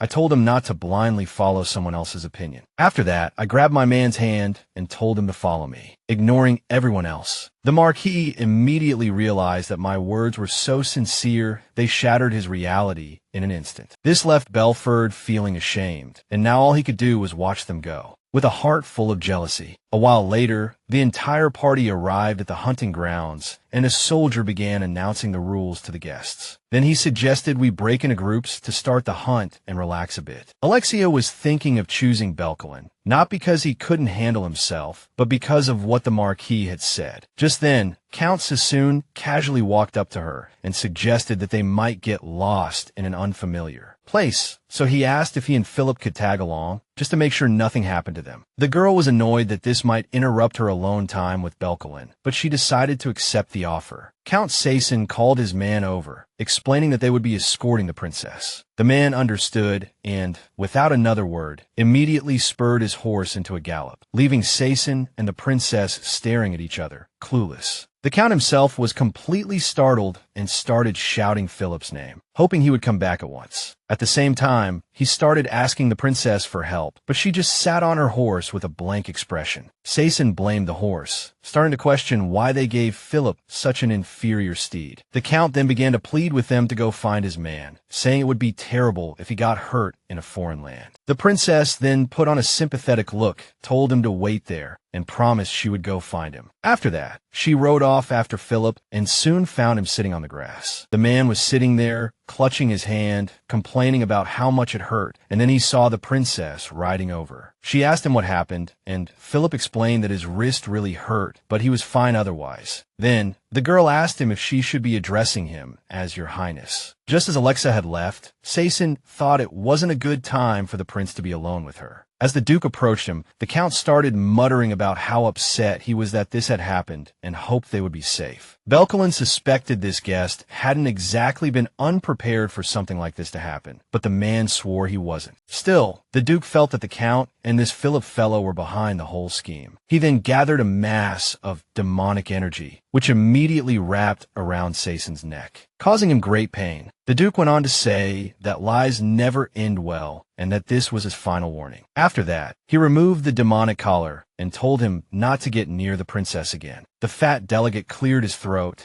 then realized it was the Duke they should have been worried about all along, not Alexa. Meanwhile, Philip asked the girl how she figured out he was actually a prince and not just an envoy. Alexa had become suspicious when Sassoon kept trying to handle all the chores for him. He had called him Your Highness several times when he was begging her to rescue the man. But the girl also explained that rumors would spread if they stayed too long, and if he had something to say, he should say it quickly. The Prince of Ethereum realized the princess was sharper than he thought, but she cut him off and told him to get to the point. But first, she demanded that the guy show her some respect, since he clearly wanted something from her. If he was going to act like a mindless pawn of his kingdom, then he could forget about Alexa helping him. Philip agreed, and the princess was ready to hear him out, but with one small condition. She demanded he explain this whole charade, and he began with a stutter. He eventually explained that the Etherean Empire was offering the princess a Felipe asylum. The news left her completely stunned, and she couldn't understand why they would do that. Philip's older brother, the Crown Prince, wanted her to know that they were offering political asylum. The man asked the princess to consider if a small kingdom like Felipe could still maintain its status. This was only possible because of her, but Alexa wasn't getting the recognition she deserved. Even at the banquet, some nobles were bad-mouthing her, so he doubted not everyone here saw her as a hero. The princess might not get any love, or respect here, but Philip's brother promised she could become a duchess if she came with them. But all the princess heard was a suggestion to betray her own country for some fancy title. The man pointed out again that in these lands, she was constantly being suppressed by the king. Alexa realized he had done his homework before coming, and despite his harmless appearance, he was still the prince of Ophelia. Philip then got down on one knee and said again that their empire would help her shine. He promised her life would be different if she came with them, but she considered it an unreasonable request. Philip knew she was overwhelmed and then asked her to think it over and let his man know. Just then, Alexa pulled her hand back, saying that even if she did leave Felipe, she wouldn't go to another country to chase a title. The prince continued to persuade, saying it was a very important and difficult decision, so he would give her time to think. The girl stood her ground, saying her answer was no regardless, even if she ended up regretting it. Alexa saw absolutely no reason to agree to this deal. Then she heard the sound of hooves and thought it was Sason's men, but when she turned, she saw Belkalon riding toward them, looking very tense. Alexa didn't understand why he had come alone, and he just asked if she was hurt. The princess said she was fine, but pointed out that Prince Philip had cut his wrist. But the Duke didn't care about that. He just told his girl to go back because everyone was waiting for her. Alexa thought the Duke was angry because she went after Philip, but Sason had just asked her to. When they returned to the others, it was decided that they would return to the castle. The princess asked the Duke to explain what had happened. As she could see, he was very angry. Belkalon swore again and again that nothing had happened that was worth bothering Alexa over. She went along with it, not wanting to upset him any more than he already was. She also promised to tell him everything once she had calmed down herself. The Duke realized she was angry and repeated that nothing major had happened, just that someone had annoyed him. He then suggested they go for a walk or look around the market, hoping it would help her calm down. Belkalon was practically begging her, saying he would do anything she wanted if she just said the word. Anything at all. But the princess was already over her anger, telling him it was too late for that offer. The Duke was at a loss, desperate not to upset her, and confessed that she was more important to him than anything. Alexa blushed a little at that and told him to stop sweet-talking her because she knew she would give in. Belkalon noticed that she seemed to be feeling better, and she confirmed it. Then Alexa stated more firmly that she didn't want to hide their relationship, which was why she had invited him for a walk earlier. The Duke finally understood, realizing he had messed up, and if his girl was this eager, then he was willing to do anything for her later. The princess decided to forgive him, but she made it clear she didn't want there to be a next time. Meanwhile, Belkalon noticed the girl was smiling, and he wished that smile was for him alone, and not for anyone else. Then they rode on, and the soldiers began to whisper about how inseparable they had become, guessing they were a couple. Only Marquis Belfort kept his mouth shut, as he knew no one would agree with him now. Prince Philip also noticed how close the Duke and Princess had become and pointed it out to the Count. He found it crazy because, judging by the reactions of the other nobles, they seemed completely unaware. The Prince of Ethereum hoped this could be to their advantage, and they could get rid of both the demon and the beast in one fell swoop. Just then, a soldier rode up to the Marquis and asked if they were heading back, which he confirmed. Belfort couldn't stop thinking about the princess's eyes and voice, filled with love, just as he remembered. The care she showed was still there. The only thing that had changed was that now there was another man. The Marquis remembered how, when she was still a monster, she had practically begged him to love her. She had asked if he could look only at her and no one else, because she loved him that much. The Marquis was pulled from his thoughts by a nobleman who had noticed his state and was concerned. Belfort assured him he was fine, even though he actually felt terrible. He realized that even if Alexa looked like a monster, he shouldn't have just rejected her like that. A while later, rumors about the princess and the Duke continued to spread like wildfire. Although their relationship was still in its early stages, a great deal of speculation was already brewing in society. Chancellor Duincorn couldn't believe the princess would do such a thing, but she acted as if she had no idea what he was talking about. He demanded the girl explain why she was publicly flaunting her relationship with the Grand Duke, but Alexa retorted that the Chancellor was imagining things and that their contract only stipulated that she had to attend his classes, and nothing more. So the Chancellor shouldn't meddle in other people's private lives, and the princess implied she was not pleased about it. But Louis reminded her of his warning again, that the kingdom of Felipe needed her. To protect what they had and make it better, she needed to grow and show that to others. To this, Alexa declared that she didn't need the kingdom at all, and in fact, something else was much more important to her. She clarified that she was attending the classes because that was what Chancellor Duancorn wanted,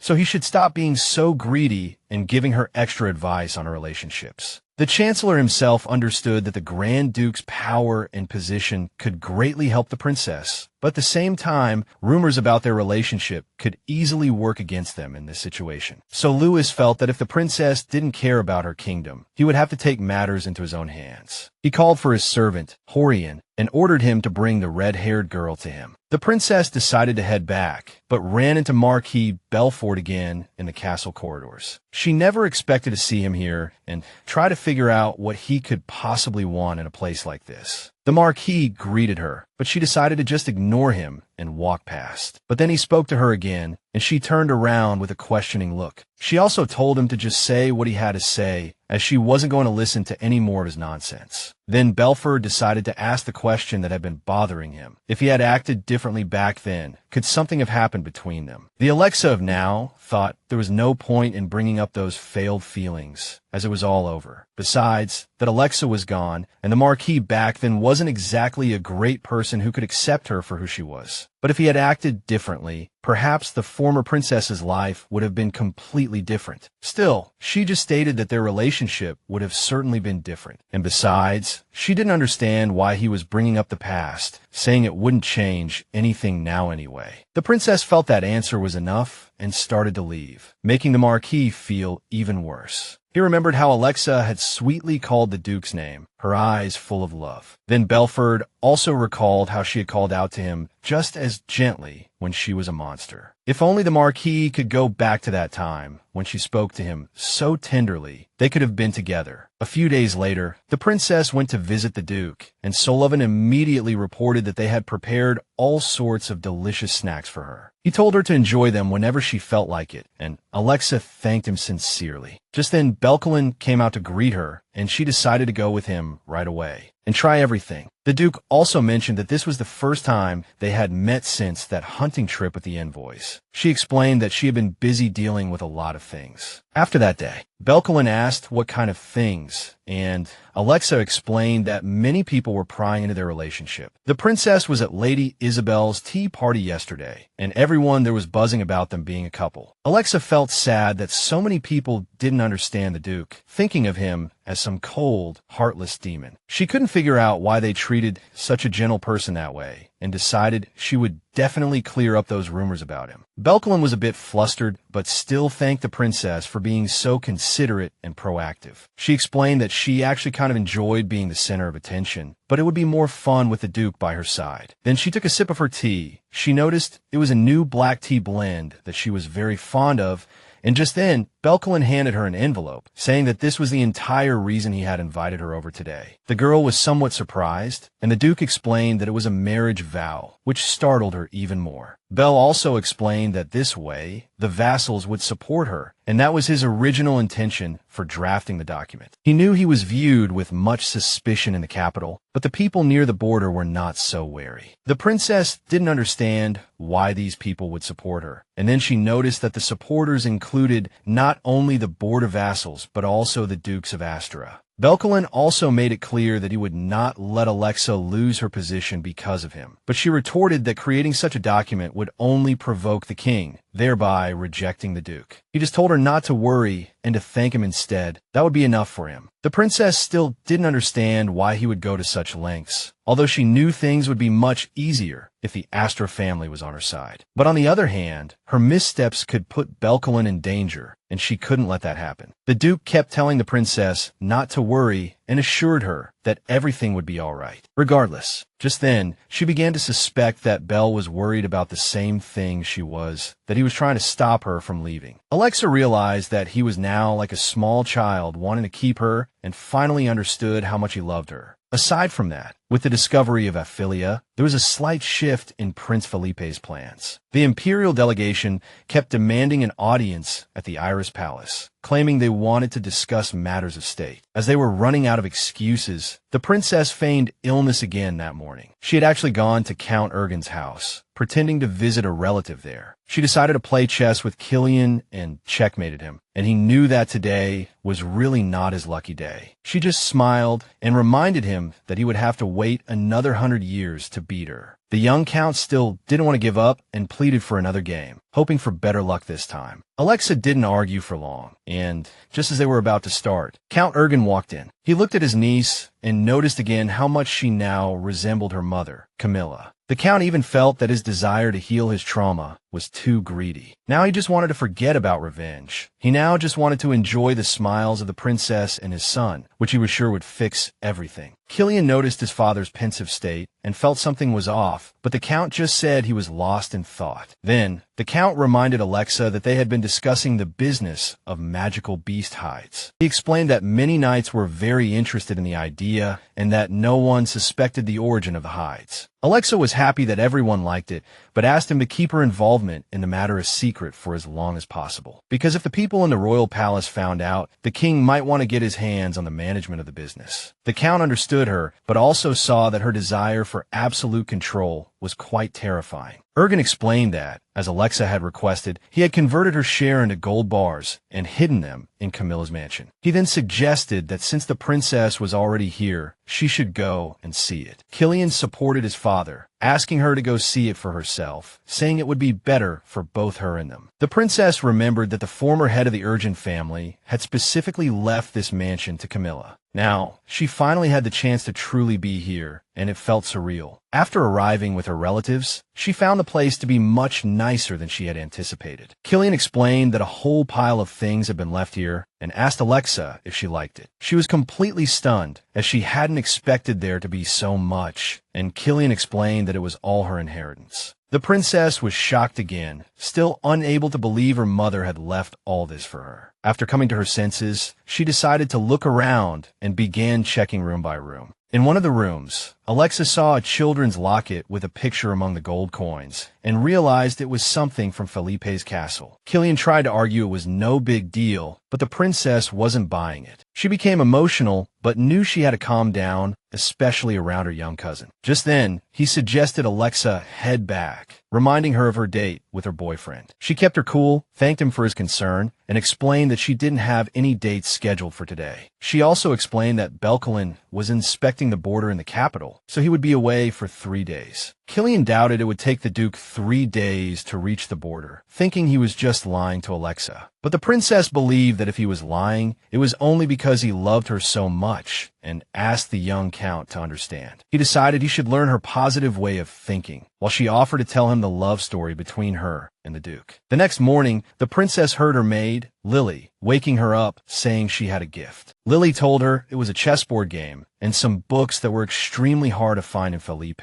Alexa remembered an Athelian prince boasting about something similar and guessed it was a gift from their empire. But Lily clarified that it was from Duke Belkalon, and she had been sure the princess would love it. The girl immediately started looking through the gifts, still in disbelief that her beloved had sent all this. But she was very happy and immediately asked Lily to bring her stationery so she could write back. The princess especially loved that Belkalon had sent her a book, but she still couldn't figure out why he was being so thoughtful. She took the book to the garden, and just then, Father Gabriel appeared out of nowhere again, distracting her. Alexa was genuinely surprised to see him and asked how he knew she was here. He explained that her servants had told him everything, so it didn't take him long to find her. He then confessed that he had something serious to discuss with the princess and asked if she had a moment. The girl agreed, and they went to a small gazebo where Alexa asked him what was on his mind. Gabriel began by saying that after the hunt, rumors were flying about her developing a romance with the Duke of Astura. The princess confirmed it was true, but wanted to know why the foreign delegates were so interested in it. Just then, the priest told her they needed to talk right away. She didn't object. Gabriel got straight to the point. Duke Belkalon was the last of the demon bloodline, but Alexa already knew he had demon blood, which was why the Duke was always criticized for being of a different race. she still didn't understand what the priest was getting at, and he explained that the demon forces had recently become active. He then pointed out that the Duke might be the one behind it, but Alexa dismissed that as mere speculation. The princess explained that everything Belkalon did was for the good of their country, and she didn't believe he would harm it. Gabriel then added that all demons are evil by nature, that they are made of darkness and filled with greed and cruelty. He implied that the Grand Duke, who was constantly judged for having that blood, would not be completely loyal to this kingdom. Belkalon would also do anything for himself, but wouldn't lift a finger for Felipe.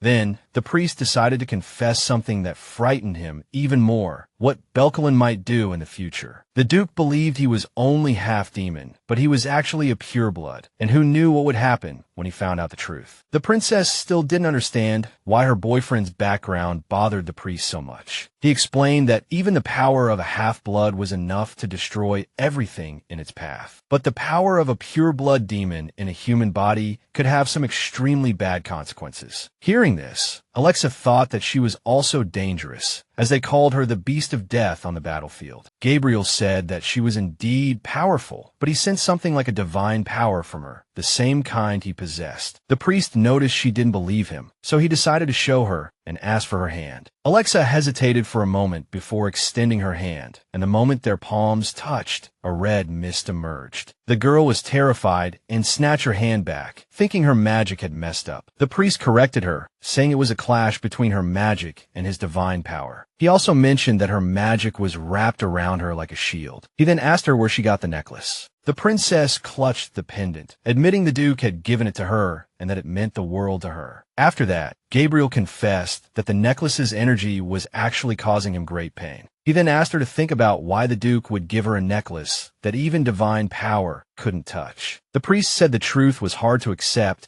but urged the princess to think about it seriously. He had been planning to act quickly while Belkalon was out of town, but now he saw that this monster could be easily manipulated. Gabriel hoped the princess would start to fear him, as the weak always fear those stronger than them. If the princess pushed him away, the Duke would definitely not take that rejection well, and he would become enraged. Then we could easily find the abandoned Alexa, take her power, and bring back the demon race. The priest told her that the longer she stayed with Belkalon, the worse her situation would become. He even said she might be seen as an accomplice to the demons, and asked her to imagine what the consequences of that would be. He was now enjoying her suffering, knowing that the man she loved could be the end of her and her country. But to his surprise, Alexa just laughed, saying his words were really annoying her. She also explained that those kinds of words were just so bad, they were shockingly bad. The priest was stunned that she didn't believe him, but Alexa said she had no reason to worry anyway. The princess also knew that the Grand Duke was the key to restoring the former glory of the demon race, and she was well aware that their relationship could make her hated by everyone. Alexa knew Gabriel was trying to shock and intimidate her, and then asked what the problem was if the demons did return. Alexa didn't think the revival of the demon race would only bring fear to the continent. The priest was surprised, as she was the princess of this country and should understand the danger ahead. But she really didn't see it as a problem, and she could tell the Holy Father didn't get it all. After all, she wasn't accepted anywhere she went, not in the kingdom of Felipe, or even on the entire continent. She couldn't find a place for herself. So the princess didn't care if the demon race was revived and wanted to destroy the whole continent. Alexa only cared about one thing, and that was Duke Belkalon, whom she loved deeply and who loved her just as much. Gabriel started again, saying he might be using her, and he didn't understand why she didn't care. He also tried to explain why the Duke would give her the necklace in the first place, claiming it was to bind her, and that everything related to Belkalon would turn Alexa into a bird in a cage. A caged bird with nothing but the title of princess. But she retorted that the gift was just a sign of concern, and besides, she had no intention of flying out of that cage. The priest started stressing the danger again, but Alexa couldn't care less about anything that didn't concern her. The princess confessed that she had found Gabriel suspicious ever since the blessing ceremony. She knew the necklace was to protect her from bad people, and now she understood why it had reacted so strongly. For Gabriel, the girl's intuition was starting to come true, and she was beginning to suspect the priest was behind all of this. He couldn't believe Alexa had figured it out and panicked that she had seen him use his magic. Now, the fake priest was just furious that his plan had failed and was ready to finish her off right there. He was about to unleash his magic when Marquis Belfort appeared out of nowhere. He had noticed Alexa talking to the priest and was going to come back later, but she assured him they were done. All Gabriel could do was ask her to reconsider his advice and take it as counsel coming directly from Demeter herself. The princess just thanked him for the warning and promised she would seriously consider it as advice. After that, the priest decided not to bother her anymore. As he walked away, the Marquis eyed him warily. He then felt he should warn Alexa that whatever they had talked about, she needed to be careful with that man. He explained that he knew what a true servant of God looked like, but there was something else in Gabriel's eyes. The girl promised she would heed the Marquis's words, and then she prepared to return to her quarters. But before leaving, she decided to ask Belfort why he was looking for her, since he wasn't just hanging around. The Marquis explained that they were preparing a farewell banquet for the delegates from Athelia. Alexa immediately assured him that she would not tarnish Felipe's reputation, and the Marquis was relieved, hoping everything would go well. The princess, however, couldn't figure out when the young man had started to think so highly of her. He, in turn, reminded her that she was supposed to find some ceramic tableware for the banquet. The minister had pointed the Marquis to a great workshop, and now he had decided to give Alexa a ride there. She told him she could go by herself if the workshop was in the market, hoping he would back down. But Belfort added that it was an order from Dwayne Corn, which made her think the Marquis was quite obedient. He understood she wasn't happy about it, but he couldn't disobey an order and started pleading with her to let him go. Alexa still didn't understand what these sudden instructions were about, or why she was involved instead of the delegates. Afterward, the Marquis went to the Chancellor, saying he didn't understand why it had to be the princess. He explained that she had to sacrifice so much in her life, and she had only recently been freed from the shackles of the magical beasts. She had finally managed to return to a normal life, and now she had to walk to the edge of a cliff again. Since she was a child, Alexa couldn't even play games with other kids her age. And now, Sir Dwayne Corn had decided to use the services of a witch and wanted to tell everyone the truth about her. The Marquis didn't think it was the right thing to do, and he knew it could reopen the princess's old wounds. The Chancellor didn't understand why his student was feeling guilty. He had hoped Belfort would have moved beyond that kind of emotion. Then, the teacher said the Marquis shouldn't have let go of the beast's reins back then. He should have stayed to protect the princess. Back then, she was just a child caught in a war, fighting desperately to survive. Now, Dwayne Corn asked Belfort not to force him to see the future of the country through the eyes of that child. To this, the Marquis pointed out that his teacher was well aware of what a mess the monarch's life was. Yet the Chancellor wanted to push the princess onto the throne, forcing her back into a life of solitude and putting her in danger. Dwayne Corn declared that he was loyal not to the king's life, but to his essence, and asked his student to think about that. The Chancellor hated that people were living under an incompetent ruler, but he believed the Marquis could handle all. To ensure the princess ascended the throne, Belfort needed to bury all his immature feelings. After that conversation, the Marquis went to find Alexa, and soon they arrived at Pottery Street. "Thank you for bringing me here," she said, "but I can walk on my own from here." But Belfort wasn't going to let her go that easily, and he grabbed the edge of her cloak, catching her completely off guard. "Listen," he said, "if you want to go back, you can at any time. I'll put in a good word for you with the teacher." Alexa retorted, "Receiving the delegation is a big deal, and you're dragging your feet because of your own issues." He corrected her. "I meant that if the princess doesn't want to go, we can turn back." The girl noted, "You're acting strange today," and demanded,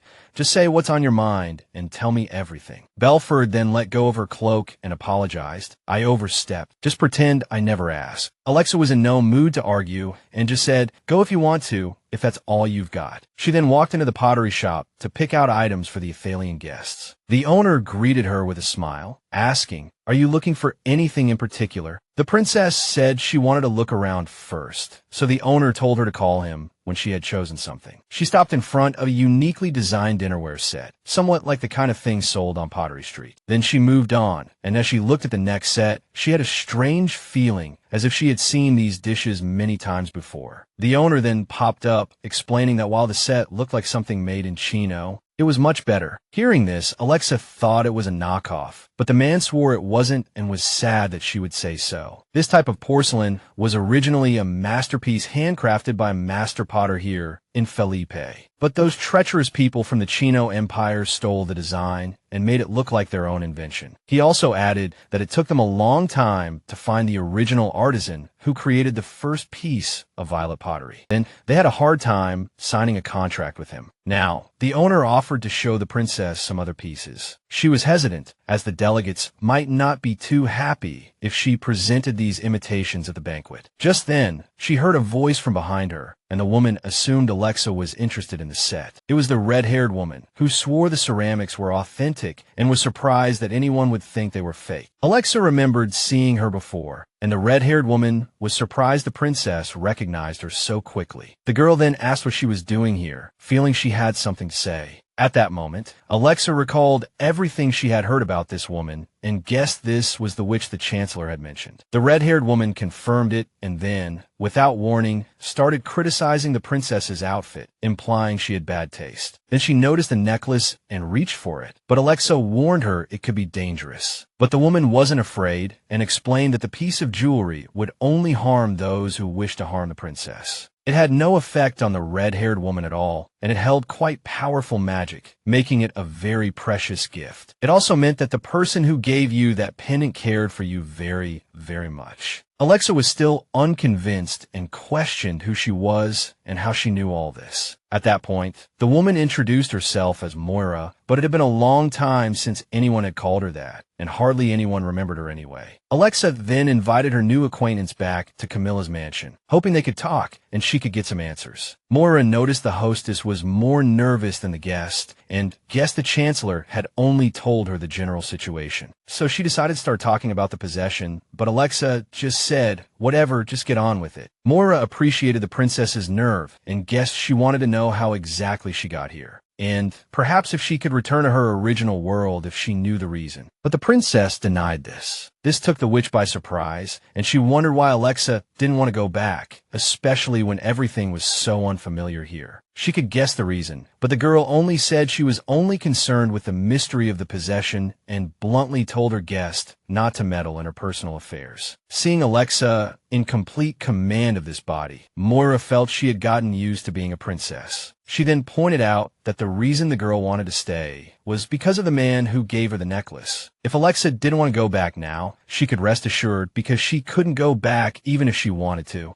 The witch explained that the place the girl remembered wasn't even the world she was actually born in, which meant she had been Princess Alexa of Felipe from day one. The girl couldn't believe it, as she had only come here after dying in a car accident. Moira then asked her to think about the guilt she felt for taking everything from Alexa. But in reality, it had been hers from the beginning, and Alexa was the one who had lived someone else's life. Of course, it wasn't her choice, so the woman believed she was not at fault. The girl then started pressing for what exactly had happened to her, guessing she had simply switched places with Alexa. Moira said that the reason she ended up in another world and why Raphael hated her was not because she was a monster. The woman explained that everyone in the royal family was blonde, except for Alexa, who was born with black hair. She then asked the girl what she thought the reason was for Count Urgent trying to use her to start a rebellion. The answer to all these questions began with the lady of this place, the princess's mother, Camilla Urgent. Alexa couldn't believe it, but the witch confirmed that Camilla was not actually from this world either. She certainly didn't know how she got here, but she was sure it was Count Urgent who had stumbled upon her by chance. After that, she became a member of their family, and Camilla had always been a cheerful person, and although everyone loved her. But this later became a problem. The girl's mother fell in love, a love just like Alexa's feelings for the Duke. Afterwards, Mara asked the princess to guess who she had fallen in love with, and she guessed King Raphael. But the woman said she guessed wrong, and now she couldn't even believe that Alexa saw her parents as enemies. Her father, the girl's biological father, was a completely different person, King Litter's eldest son, Alexis Dwight. He was the older brother of the current King Raphael III and the rightful heir to the throne. This man was Alexa's father, and he fell in love with Camilla, despite the great risks of their love. Since Alexis was supposed to inherit the throne, people began to talk about Camilla becoming queen. It was then that a man who had a secret crush on Camilla, Raphael, ruined everything. He couldn't stand by and watch the woman he loved become his brother's wife. So he decided to take action, cold-bloodedly murdering the very brothers who had cared for him. Alexa's father died in a carriage accident, and the second prince Franz, also died mysteriously in an accident. Since Raphael was never considered a candidate for the throne, no one suspected him. So he became the sole surviving prince. Hearing all this, Alexa asked what happened to Camilla. Mora confessed that she fell into a deep despair, as losing a loved one is no easy feat. But Camilla had a serious reason to pull herself together, and a very good one at that. Alexa's mother couldn't just follow him to the grave, especially since she was already pregnant with their child. Alone, Camilla became Raphael's mistress, who was so desperate that he was even willing to accept her child. But the king had murdered Alexis, which made her becoming his mistress a complete and utter contradiction. She didn't fully accept Raphael, but she didn't push him away either, all for Alexis' sake. The possessive king wanted to make her his woman, thinking it would bring him peace. He was also angered by all the rumors, and so Raphael declared Alexa the second princess. He executed anyone who dared to question her lineage, but he still couldn't love her as a daughter. Eventually, he was consumed by hatred. He couldn't bear to see a living copy of his late brother. The king also began to resent Camilla, as all her attention was on her daughter. After racking his brain for a long time, Raphael finally came up with a solution, but it was a very twisted one. He wanted to swap the girl's soul with that of another child, and if possible, he even wanted to swap their bodies. But such magic didn't exist, so he found a girl who matched Alexa's features. Raphael could only manipulate their souls, and just like that, Alexa left Felipe.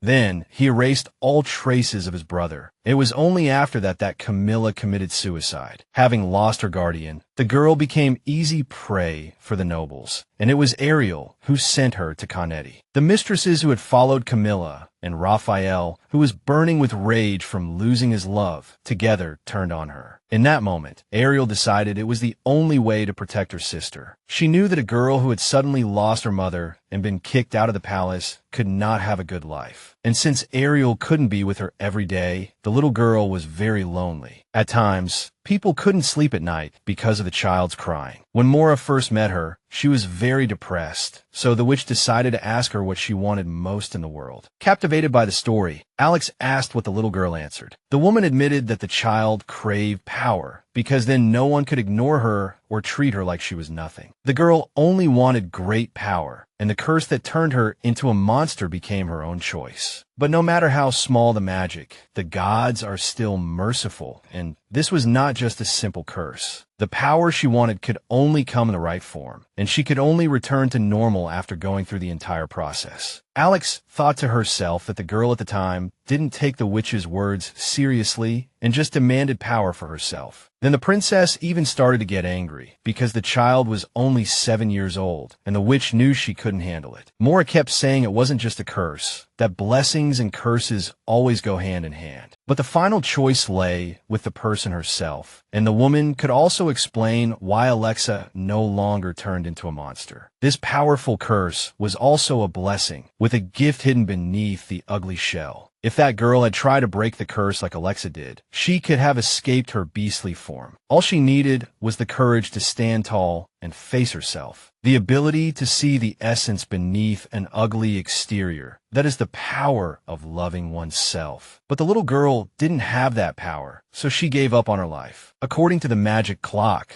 with her death, her soul and the princess's soul returned to their rightful places. Somewhat shocked, Alexa asked how the woman could know what that girl was thinking. Mora explained that she once had similar feelings for someone, but that person also died at Raphael's hands. The princess slowly understood, and Mora confirmed that the person was Prince Franz, and that she had witnessed his death with her own eyes. They had wrongly pinned the murder on her. After explaining all this, Mara told Alexa not to worry. She explained that she too had returned to where she belonged, and now everything would go back to the beginning. Then she confessed that no one else knew the secret she had just told the princess. This meant no one suspected that the real Alexa was back, not even King Raphael. Afterwards, Mora assured the girl that she could count on her help at any time. But Alexa had to decide for herself whether she wanted revenge on the current king. After their conversation, the girl went outside into the pouring rain, but she didn't care about the bad weather at all. She didn't know what to do now. The situation seemed hopeless, and she wondered what the other Alexa would have done in her place. Now, the princess called that girl E. Hamble, because she herself was the real Alexa. She felt bad for thinking that way, always worried that she had taken the other girl's place. But now, knowing that the girl had gone through the same pain and was just as lonely, it broke her heart. At the same time, the princess still hated the girl, even though she knew it wasn't her fault. Even though she had been happy in this world, Alexa now lived in fear of losing her current life at any moment. And now, the princess couldn't abandon either of them, because in the end, they completed each other. Then Alexa asked her mother for advice, asking what she should do, because if this life wasn't her choice, then what could she choose? Alexa would be forced to live her life as others had decided for her, and the same was true for the other girl. It was then that the princess desperately wanted to see Belkalon, because he was always there when she needed him. In that moment, she missed him more than usual, praying in her heart for him to come to her quickly. She wished the Duke would ask her what was wrong, how she was doing, and then tell her it was no big deal and that everything would be okay. Heartbroken, Alexa fell to her knees, sobbing and pleading for Belkalon. Just then, she heard a familiar voice from behind, and when she turned, she thought it was her love. But it was only Marquis Belfort, who held out his hand and asked her to go inside. Alexa felt a heavy sense of loss, but she took his hand anyway, and he helped her to her feet. The Marquis then asked the princess what she was doing outside at this hour, saying she was putting herself in danger. He thought Alexa should always be clear about where she was going and what she was doing, because things could get dangerous. That's why he had told her to stay away from this estate in the first place, and began to question her about what she had discussed with the woman. But Alexa retorted sharply that the Marquis had known everything from the beginning and still sent her here, so he was using her too. The princess wondered why this kind of thing only happened to her. She couldn't figure out what she had done wrong. She just wanted to be happy. But she couldn't even fight back as she wished. Alexa was completely lost, not knowing what was real, and simply broke down, crying again from feeling so powerless in this mess. Seeing her so upset, the Marquis wanted to cheer her up and decided to give her a hug. As Belfort got closer, he noticed blood on her face and was about to wipe it away, but she immediately pushed him away. The Marquis was flustered and didn't know what to do, but then finally confessed to the princess that he had feelings for her. He also admitted that he had been a foolish and ignorant bastard before, which was why he failed to realize those feelings sooner. But now Belfort understood how important Alexa was to him, and he hadn't even realized what she meant to him. The princess thought it was all nonsense, and the Marquis admitted that he only figured it out after she had left. The girl still didn't understand why. After all that had happened, he was telling her this now, since it wouldn't change anything. Belfort went on to say that he loved her smile, but also knew he no longer had the right to see it. Moreover, the Marquis didn't want to admit that the princess didn't want him around, which frustrated him greatly. Even though it was too late, he still hoped that one day Alexa would look at him again. Then Belfort touched her face again and began to confess his love, hoping it would help. But the next second, his expression completely changed, and then, as if pushed by something, he collapsed onto the floor. The princess heard footsteps, and when she turned, she saw Belkalon walking toward her. The girl was at a loss for words because for the first time, despite the thousands of thoughts in her head, she didn't know what to say. The Duke approached her and embraced her, and it was then that she decided to ask what happened to the Marquis. Belkalon told the princess not to look at him, but she knew now what he had done to Belfort. The Grand Duke just repeated that she shouldn't look at him or he might actually kill him. Now the girl understood that Bel had been watching them, but she didn't know for how long or what he had seen. She also couldn't believe the Duke had attacked the Marquis just for getting close to her. Belkalon just said that they should have cleared the obstacles from the beginning, so that only he would be left. It was then that the Duke's words sounded like a threat to the princess, and she even pushed him away. In that moment, she didn't see her Bel. He seemed to have become what everyone feared, a dark demon. Just then, the Marquis also began to stir, and Alexa immediately asked if he was okay. But then she saw the Duke preparing to attack again, and she pleaded with him to explain what was wrong with him. The girl also begged him to stop and recognize what he had just done, that it was Marquis Belfort. Alexa also reminded him that he was backed by powerful people, and no matter how angry the Duke was, it was wrong to do this. Meanwhile, Belkalon prepared to leave, dragging her with him. The princess couldn't believe he would leave the Marquis to die. The Duke just dragged the girl so fast that her shoes even flew off her feet. Belfort coughed again, and Alexa began to plead with the Duke to admit his mistake and apologize. She kept saying it wasn't too late to make amends, while glancing at the Marquis to see if he was still breathing. But Belkalon just kept walking, only saying that he hadn't killed the Marquis, though he really wanted to. Hearing this, The girl was completely stunned. She couldn't believe her love would say such a thing. The Duke explained that he only stopped because his beloved asked him to, and that Belfort should have died long ago. Belkalon spared him only because of the princess's mercy, and she began to explain that the Marquis was just trying to calm her down. The girl also confessed that she was having a terrible day, and she just couldn't handle it alone. She insisted that she didn't need the Marquis, she only needed Bel, and that she had been looking for him, waiting for him to come. The princess admitted that even with Belfort right in front of her, she was thinking of him and didn't know why the Duke hadn't hurt her heart before. The girl now thought the Duke was making everything more complicated, then added that she missed him terribly. At that moment, Belkalon stopped, and seeing Alexa's tears, he told her not to cry. He also made it clear that he didn't care at all what happened between her and the Marquis, but his feelings for him wouldn't change. Then the Duke confessed that he had always hoped the princess would be lonely, and that he had actually been pretending all along. He pretended to understand everything when he held her, but in reality, he hoped her situation would become terrible. The Duke wished for this so that he could be her savior. But you can't have a relationship with a damn demon. A relationship where two people trust and depend on each other is something a demon's instincts reject. Belkalon believed Alexa was his savior, but understood it wasn't the same for her, and that she couldn't understand what he meant. He explained that all people are drawn to the light, and guessed that he himself was darkness from the start. Then he mentioned the Marquis' confession, explaining that he wasn't even a half-demon, but a man who truly loved her. But the princess began to argue that she only needed the Duke, and he explained that was because she just didn't know other types of love. Belkalon also thought she deserved to be loved, but when she was with him, she was hated for being cursed. The girl didn't know how deep the Duke's sins were, which is why he wanted to get rid of everything. He wanted to destroy everything related to the princess, and he wanted her to look only at him now. He saw how surprised Alexa was, and added that this was the real him, and the person she knew never existed in the first place. After that, Belkalon apologized for only saying this much. Now he also declared that she had fallen in love with a monster, not a man, and with that, he prepared to leave her. But Alexa didn't want to accept any of his words. She ran to him and hugged him tightly. She didn't understand where he was going, since she was right in front of him, and he was just deciding to leave after saying all that. The girl wanted to know why he was doing this, but the Duke was sure that even if he told her, she still wouldn't understand. Belkalon tried hard to make her happy by being with her, but in the end, he failed. Alexa begged him not to say that, because he had already made her very happy, but the Duke still denied it. He explained that the princess was just drunk on the happiness he gave her, but he would end up destroying her with his own hands. He also confessed that his father was a demon, but she countered that because she knew his mother was a demon and his father was King Litter. Bel explained that the king was just a puppet deceived by his father, on the condition that the kingdom would be stable. His mother became queen while pregnant with a child, and his biological father turned her into a demon, and she chose death to escape that fate. It was the only way for her to be free. Now, the Duke was afraid he would become like his father, feeling he was just pushing Alexa to her doom. Then he pointed at the Marquis, telling her to look at the mess he had already made, because he was a monster. He saw himself as a creature who was not allowed to love, and if this continued, Alexa could end up like Belfort. So Belkalon couldn't be with the princess. Then he wished her happiness and prepared to leave again. The girl didn't know what else to say to stop Belkalon and just stood there watching him go. A moment later, she woke up with a splitting headache, hoping it was just a nightmare, but the memories came flooding back. Then she heard the worried voice of the Grand Princess, who had been waiting for her to wake up. Ariel immediately asked how she was feeling, admitting she was shocked when she heard what happened. Alexa just snapped back,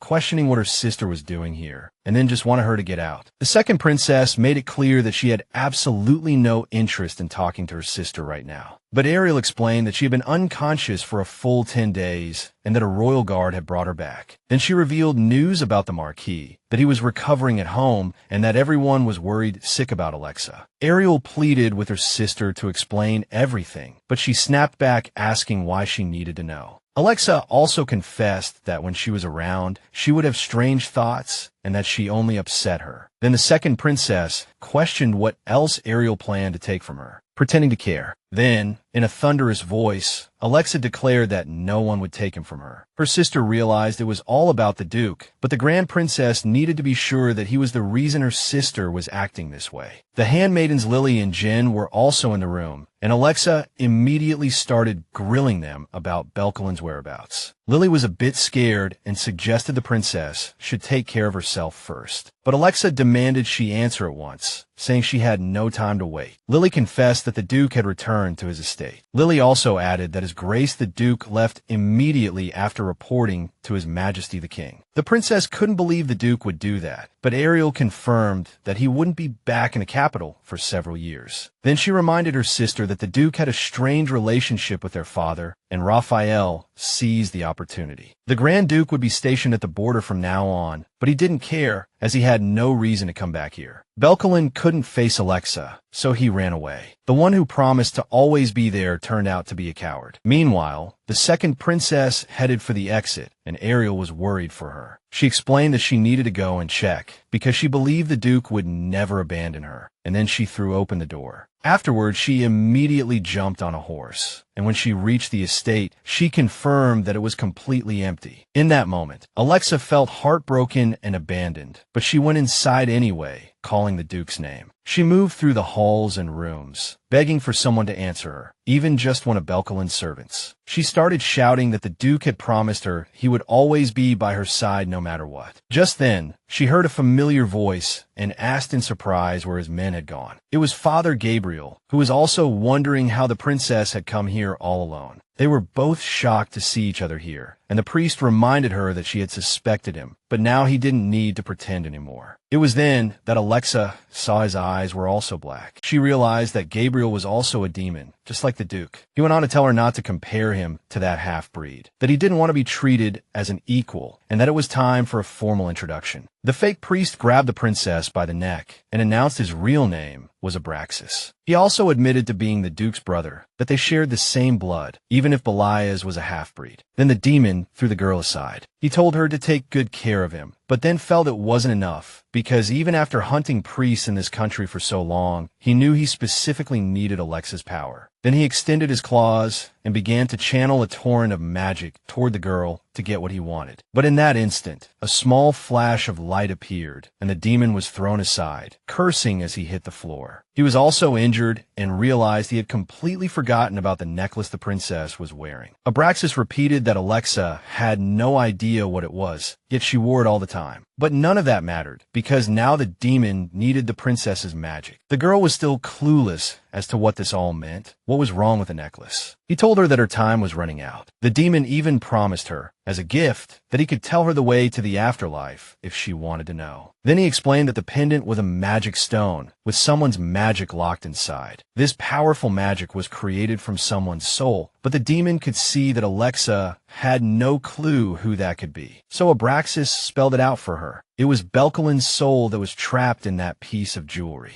And the heroine who received such a sweet gift didn't even know the whole truth. The Duke had only himself to blame for falling in love with a human, but this was exactly what Abraxas had expected, thinking the guy was a fool for being a half-breed. He explained to the princess that demons have only two fates, either destruction or annihilation. This is all that humans know, and it's the entire meaning of their existence. And the Duke would soon be bowing down to him. Then he added that the more the princess resisted, the more gruesome her death would be. Abraxas just told her to hand over the necklace, and then he could make the whole process painless. But then Alexa blurted out that it was all his fault, that he was the reason the Duke had left her and run away. The demon retorted that Belkalon had brought this upon himself, that he was born a cursed mongrel. Bel had been desperately fighting against his innate instincts to get into his blood, wanting to live a normal life for a woman. For this demon, everything was going very smoothly. Once he killed the princess, the Duke would become weak. Afterward, Abraxas could also kill him easily. Now he was sure that this was how everything would unfold. Then he grabbed the princess's neck again, insisting that this was how things were supposed to be and that he could handle this kind of magic. But in that very moment,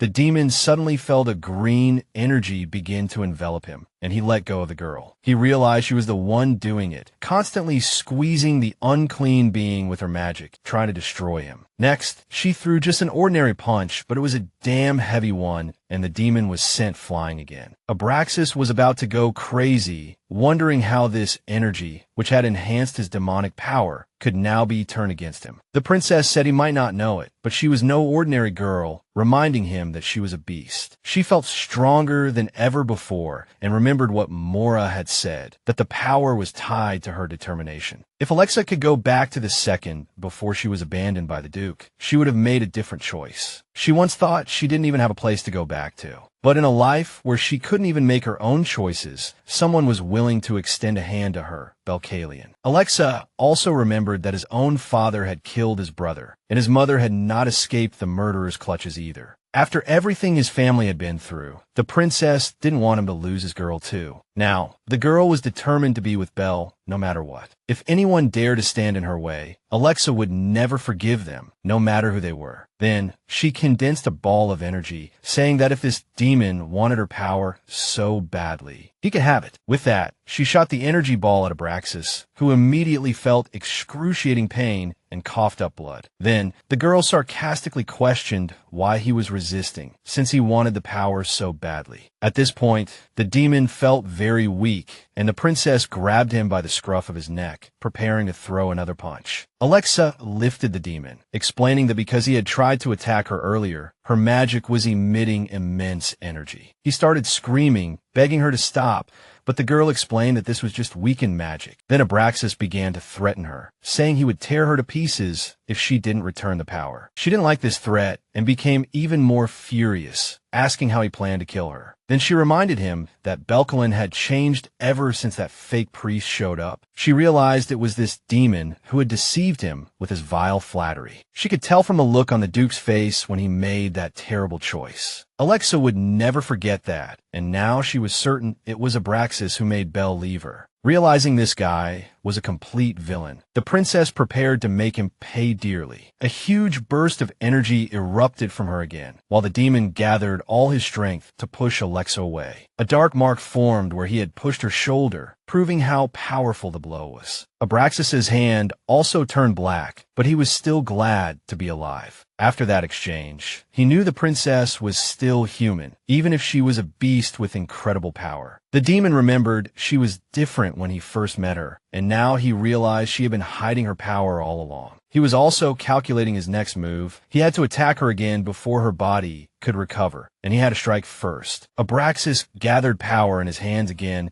and immediately shot a blast of dark energy at the princess's wound. The demon enjoyed the girl's pain, but this time was different from when he dealt with her father. He knew Alexa hoped that if she killed him, the half-blood would come back to her. Abraxas also thought it best to end her life right here and now, so he fired another blast of energy at her. He realized he should have done this long ago and decided to send her foolish brother to join her. But then, he felt a massive magical attack from the princess and was stunned. He thought it was impossible. His attack had hit her right in the heart, but he couldn't figure out how she had survived, let alone continue to attack. The girl just repeated that if the demon wanted her magic so badly, she could give it back to him. Realizing his life might be in danger, Abraxas started begging her to wait, but his pleas were in vain, and the next moment, he was engulfed by the powerful energy. After the attack, the demon lay lifelessly on the floor, with the princess standing over him. In the end, she decided to spare his life. If Belkalon hadn't killed him yet, there must be some connection between them. The princess couldn't just end their relationship on a whim. After all, they were still family. Now she understood what that meant. No matter how much you hate your family, you can't just abandon them, even if the family members aren't related by blood. Alexa understood that it wasn't easy to get rid of that kind of bond. When she returned, the attendant was horrified to see her condition and her wound, asking where she had been. Alexa told him it was just a flesh wound and not to worry, then asked Jin to bandage it for her. Jen reported that even after her mistress left the castle, Princess Ariel was still lingering nearby. The atmosphere in the palace was quite tense, but Alexis said she had decided to leave on her own. After the attendant finished treating the wound, the elder princess walked in, looking dejected. Alexa still didn't want to see or talk to her, but then, with a slap, she struck her younger sister across the face. Ariel dismissed the frightened maids, saying she needed to talk to her sister. Then she began to question where Alexa had gone, as she had explicitly told her to stay put. Ariel was also angry because her sister had not only left her behind, but had also returned covered in wounds. But Alexa wasn't having any of it, telling her sister to get lost and adding that she wouldn't tolerate her actions anymore. Then she asked the elder princess how long she was going to pretend she knew nothing. The second princess bluntly declared that her sister had been playing her all along, taking her to Kennedy to lock her up. Ariel had even stolen her beloved Marquis Belfort, basically ruining her life. The elder princess began to argue back, explaining that it was all for Alexa's own good. She also reminded her that on the day she went to Kennedy, they had made a promise to each other. Ariel now believed that her sister had forgotten that promise after the curse was lifted. But the second princess was completely baffled. She told her to get out again, saying she was tired of her complaints. Ariel repeated that those were her sister's words, that on that day, she had said that she only needed her. They were in a carriage when they were still children. The elder princess told her not to cry, that this wouldn't be forever, but she protested that Ariel wouldn't be in Kennedy, and Ariel explained that it was too dangerous to stay in the palace right now. Then she added that some suspicious figures were sneaking into the palace, and that they might be after their father. Alexa agreed that after they appeared, the king had become even more terrifying, and she was scared of him. She still didn't understand why Ariel couldn't stay with her in Kennedy, since it was dangerous for her in the palace too. She only needed her sister, saying she could do without her father or anyone else. Everyone hated her except for the elder princess, but she explained that she had to stay in the palace as a trade-off. The elder princess promised that when they were both grown up, they would leave the capital and live together. She thought they should escape this hellish place and finally live happily. But for now, they needed to hold on, especially since they both knew what kind of person Raphael was. That guy would step on anyone to get what he wanted, and Ariel worried they would end up the same way. Even though they were half-sisters, and some might not see them as real family, Ariel considered her younger sister her closest kin. Their father cared for nothing but his own safety, and their brother Wilhelm was cut from the same cloth. They were the kind of people who had forgotten how to be human, which was why the two sisters only had each other to confide in at that palace. Alexa had forgotten that promise and kept pushing Ariel away, who didn't understand why her sister had changed so much. But the second princess just got angry, thinking Ariel was just blaming her for how things turned out. Alexa explained that it was because she had returned to this world, and that girl could no longer fight back. She admitted that Ariel might have been someone she cared about. As everyone said, she always listened to her sister. If that girl had someone so important, then why on earth would she give up her life? There was no place for her in this world except by her precious sister's side. Perhaps the reason was that another person she loved took her place. Now Alexa was beginning to understand that Ariel didn't want to lose her sister because of Marquis Belfort. That's why the elder princess took everything she touched and branded it with her presence, because the only person she loved was that girl. But her love was too heavy. She was terrifying, living in constant fear. When she decided to step out into the world, Ariel isolated her, making her look like a fool. The elder princess thought her sister would only look at her, but for her, it was utter despair. But Ariel was wrong, because her precious sister left this world because of her own actions. Then, realizing her sister didn't want to leave, Alexa decided to leave herself and immediately headed for the exit. But she told her to wait and listen, then explained that there was no time left because their father was already onto them. The king had found out they wanted to anchor on to back Alexa as the new head of Felipe,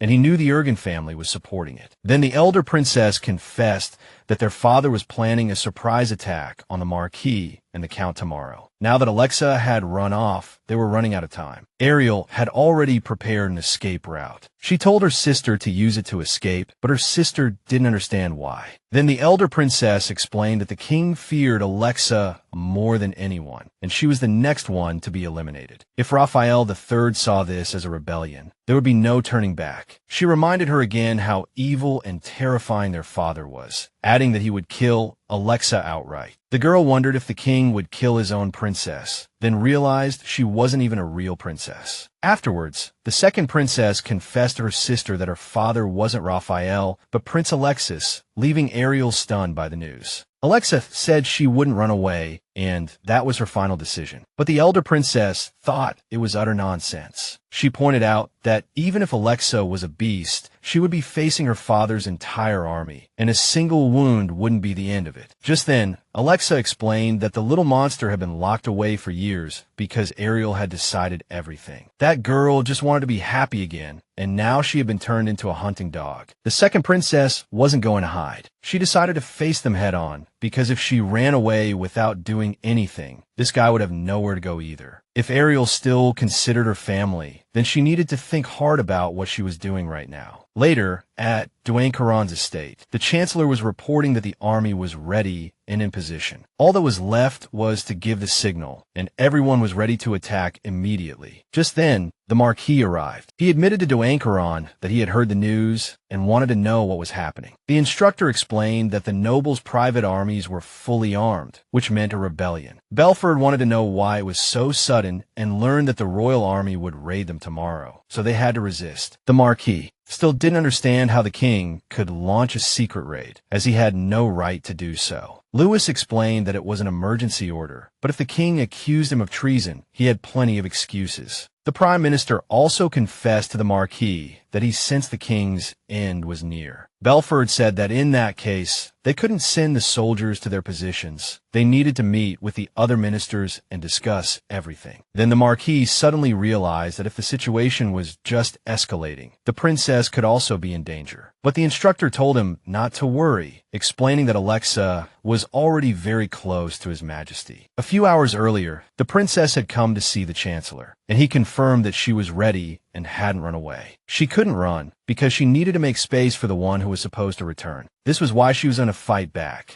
but not for the suffering people or the peace of the nation. Duancaron realized the princess was fighting for the Grand Duke, but she also declared something else. Before ascending the throne, she intended to ensure the safety of countless people. And the fact that Alexa wasn't acting for the greater good was something the chancellor should have already known. He confirmed it, as this was completely in character for the princess, but he didn't know how she planned to take control of the palace. The girl agreed to explain and immediately spread a map before him, explaining that they would head for the North Gate. She was going to attack the main palace at once, not play spy games and snoop around. Because if a tiger doesn't want to be attacked by its prey, it needs to tear out that prey's throat first. Afterward, the princess went to Count Ergin's residence, and Killian was surprised by her late-night visit. The Count himself was in his study at the time, and the guy realized Alexa had business with him. After he sent his relative away, she met with her uncle, who also wanted to know why she was here. She told him straight out that the king was planning a raid on the Ergin family and Chancellor Duancaron for tomorrow. The crime they were accused of was treason for plotting to usurp the throne. The Count just let out a heavy sigh. He had anticipated something like this would happen and had admitted it to the princess. He had failed to protect Camilla and was afraid the family would fall apart, and he had pushed her into a very dangerous situation. But that woman's sacrifice was in vain, because Raphael's arrow wasn't just aimed at her. Until the Count made the king pay for what he did, he didn't care what happened to him or his family. He believed this was the only salvation, the only offering he could now make to his sister Camilla. He advised Killian that if he wanted to survive this, he needed to go and follow his master. The Count also apologized to his son for only showing him the worst side of their family. The child knew what his father meant and said he was just as determined and would never leave his old man. Then Killian asked the princess what her plan was, since the search would begin early tomorrow morning. The Count also mentioned that the Ergin family's army numbered 300, including those they had secretly gathered. Alexa thought that should be enough, as she had a plan to go straight for the throat and stab the king in the back. A short while later, they arrived at the palace, and Killian asked why they had to sneak in from the back. He thought they could just walk in through the North Gate, but Alexa explained that they weren't invited. They also had an unexpected ally joining them, so they needed to be extra careful. The princess asked Marquis Belfort to stay where he was, as he would be in charge of commanding the soldiers. Once she and Killian entered the main palace, he had to make sure their escape route wasn't attacked. The Marquis still didn't understand why he had to stay behind, because even with his injury, he could still fight and hold on. Alexa figured it was only a matter of time before news of their preemptive strike got out, and then the army would come for the Chancellor and the Count. The knights had already witnessed the king's chaotic behavior firsthand, so they would soon turn against him. The Marquis would have to declare their innocence to them and tell them of the utter cruelty and injustice Raphael was perpetrating. The princess explained that Belfort had to reignite the fire in those knights' hearts, and he agreed. Meanwhile, he was thinking that no matter what happened, he could never be with her. She handed an urgent royal decree to the Chancellor and the Count, ordering the assassination of Duancaron and Ergen. This was what the princess had smuggled out of the palace yesterday, and it bore the royal seal. But without a formal trial, the order was to kill them if there was evidence of a case. But the Chancellor could request to step down. He agreed, as he had never actually proposed such a thing himself. So he had to do it today. Earlier that day, just after dawn, in Raphael's palace, the king had summoned the general and the vice-captain of the Carian Knights. He ordered the general to execute the Chancellor and the Count immediately. But Carian wanted to know what to do with those who were loyal to the royal family. But the king doubted their loyalty. He was sure they were all plotting treason. He was furious that his subjects dared to question his decisions, but the vice-captain assured him that was not the case. He also planned to summon the knights from the Iris Palace immediately, pointing out that if soldiers moved toward the palace, Alexa would find out. Then Raphael dismissed his subjects, and just then, the steward approached him with a report. The king said he was just in time and asked about the situation in the palace, and he reported that Ariel had been there since yesterday. Raphael realized she really cherished her sister, who wasn't even related by blood. Then the king reminded them that if Alexa suddenly left the palace, they should carry out his orders immediately. The steward also explained that the mages were in position and that he had selected and deployed the best ones. The king understood it wouldn't be easy to find them, as he had already killed the mages who had replaced the girl's soul to prevent them from leaking secrets to anyone. The more he thought about Alexa's magic, the more he was convinced it was a complete waste. If the Duke hadn't shown up at the palace, the king could have squeezed more out of her. Raphael also hadn't expected her to die so quickly. If she had listened to him, she could have avoided the worst. Now, Alexa was just a sitting duck, while the Duke had returned to the remote regions. The king thought his plan was flawless. Furthermore, he wanted to sell Alexa's magic stone to Prince Philip, which was why he said not to kill her on the spot. Meanwhile, Prince Wilhelm was out meeting secretly with that prince, trying to finalize the deal. As long as Alexa was alive, he couldn't come back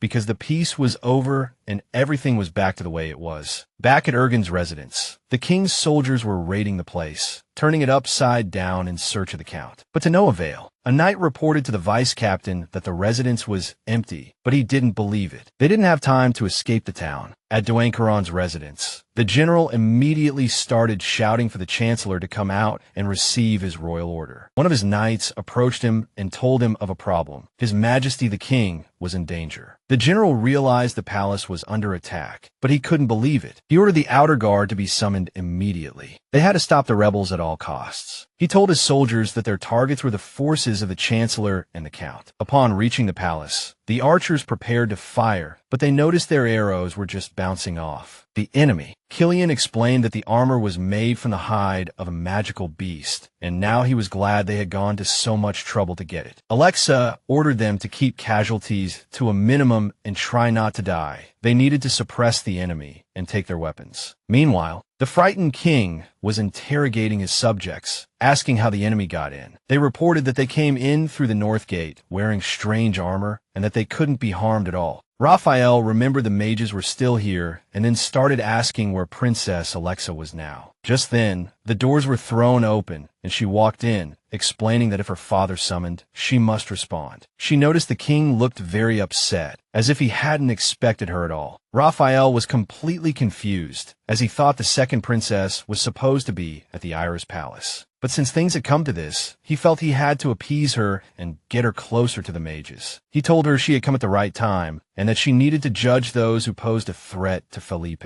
Alexa guessed he was referring to those who were plotting treason. He confirmed it, furious that they would dare try to take the throne, and now Alexa had to defend the honor of the royal family. Just then, the girl snatched a bow from a soldier, said she understood, and aimed it directly at the king. But she didn't shoot him. She shot the mage who was approaching, and he fell like a sack of potatoes. Raphael was like, "What in the world are you doing, princess?" She said the man looked suspicious. But the king retorted that he was not the one she was supposed to deal with, get rid of, and that their real enemy was the rebel army. But Alexa explained that the king didn't know if they would remain rebels or become a revolutionary army. It was then that Raphael began to suspect the princess had seen through his plan, but he still insisted she was mistaken. Then, he ordered the other mages to get rid of Alexa at once, and they immediately began bombarding her with magic. But all their attacks combined were nothing to the girl, who didn't even flinch and just held her ground. But she was also prepared to reflect their magic, even though they had warned her it was very dangerous. Just then, the mages were hit by a backlash of magical energy and collapsed in an instant. The surge of energy caused the pillars and ceiling of the castle hall to begin collapsing, and after the evacuation order was given, the soldiers scattered and fled. The princess spotted the red-haired woman, Mora, in the crowd. She was also staring at Alexa. The witch greeted her and then prepared to attack, immediately firing a powerful blast of energy at her, which was quite potent. The princess could feel that this woman was very powerful, but the next moment, she found herself outside with Killian, completely unaware of what had happened. She glanced at the gate and saw the soldiers scattering and fleeing for their lives. The king was also cowering near some bushes, looking more frightened than injured. But he kept questioning the princess, demanding to know why she did this, why she attacked her own father. Not just her father, but the king. This was nothing short of treason. But she snapped back at Raphael, telling him to stop talking nonsense. She reminded him again that he saw everything that happened. There was a suspicious mage in the palace. She took care of him, and he couldn't call her a traitor. Just then, a soldier interjected that she had brought rebels into the palace, and the king agreed. He started shouting that Alexa was trying to kill him and ordered the knights to arrest the traitor. But she pointed out again that the mages had made the first move. They attacked her first, and that was why the palace was destroyed. So it wasn't her who should be punished, but those mages. The knights hesitated, and Raphael started yelling at them not to stop. But then another problem arose, as soldiers reported that the Athelia army had launched an attack and was advancing on the capital. They explained that the imperial army had ambushed them on the road where Prince Wilhelm and the ambassador were traveling. The king was also told that he had surrendered when the Athelians threatened Prince Wilhelm's life. Now the palace gates were also under attack, and the enemy army was about to enter the capital. Raphael then ordered them to eliminate the rebels first, as they needed to get rid of those who wanted to seize the throne. Although the soldiers were hesitant, the king ordered them to obey and get rid of Princess Alexa. But then a command rang out for everyone to lay down their weapons immediately, and this order came from Marquis Belfort. He also explained that at this very moment, the Athelia army was preparing to enter the capital and occupy its territory, and if they started fighting amongst themselves now, it would be tantamount to self-destruction. He also asked the soldiers to think about who had been protecting Felipe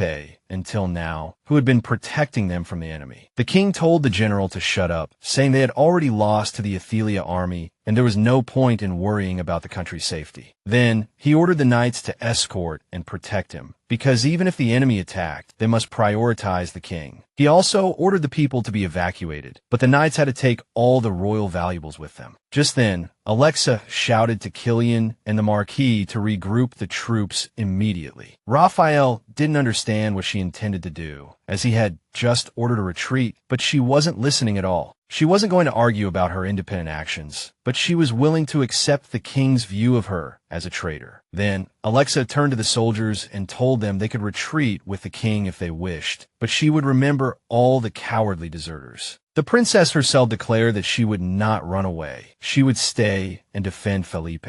The princess understood they were scared and also reminded them that she had yet to suffer a single defeat. But she swore that they too had bravely saved their homeland from monsters on the hunting grounds. As long as one person remained in Felipe, the princess would do everything in her power to protect this place. She also hoped the knights would lend her their strength. Instantly, cheers for peace and for Felipe erupted. The king was furious with his subjects and began to question why they were doing this, as he had ordered them to protect him. He also yelled at them not to be swayed by her words and to return to their post now. But the princess explained to him that if he insisted on staying here, he would surely end up a prisoner of the enemy. Then, she shouted to the soldiers that after the war, the king would pay for his crimes and ordered him to be taken into the palace. Raphael couldn't believe Alexa would do this and demanded to be released immediately. He also screamed at Alexa, hoping she would come to her senses, but she didn't listen to him at all. At that moment, the army of Atlan arrived, and their crown prince admitted that he hadn't expected a war to break out the moment he became king. His younger brother Philip supported him, saying things were going well and it would all be over soon. Even if those guys had a beast, they had nothing to fear. Then he mentioned how the Prince of Felipe had begged them to spare his life. The emperor of the evil empire thought the kid was rather pathetic. He couldn't even believe he was a prince. He also believed that any country that treated the lives of its loyal nobles like dirt didn't deserve a decent ruler. However, he regretted letting that beast escape. If they hadn't let her get away, they wouldn't have had to take the prince hostage. Philip explained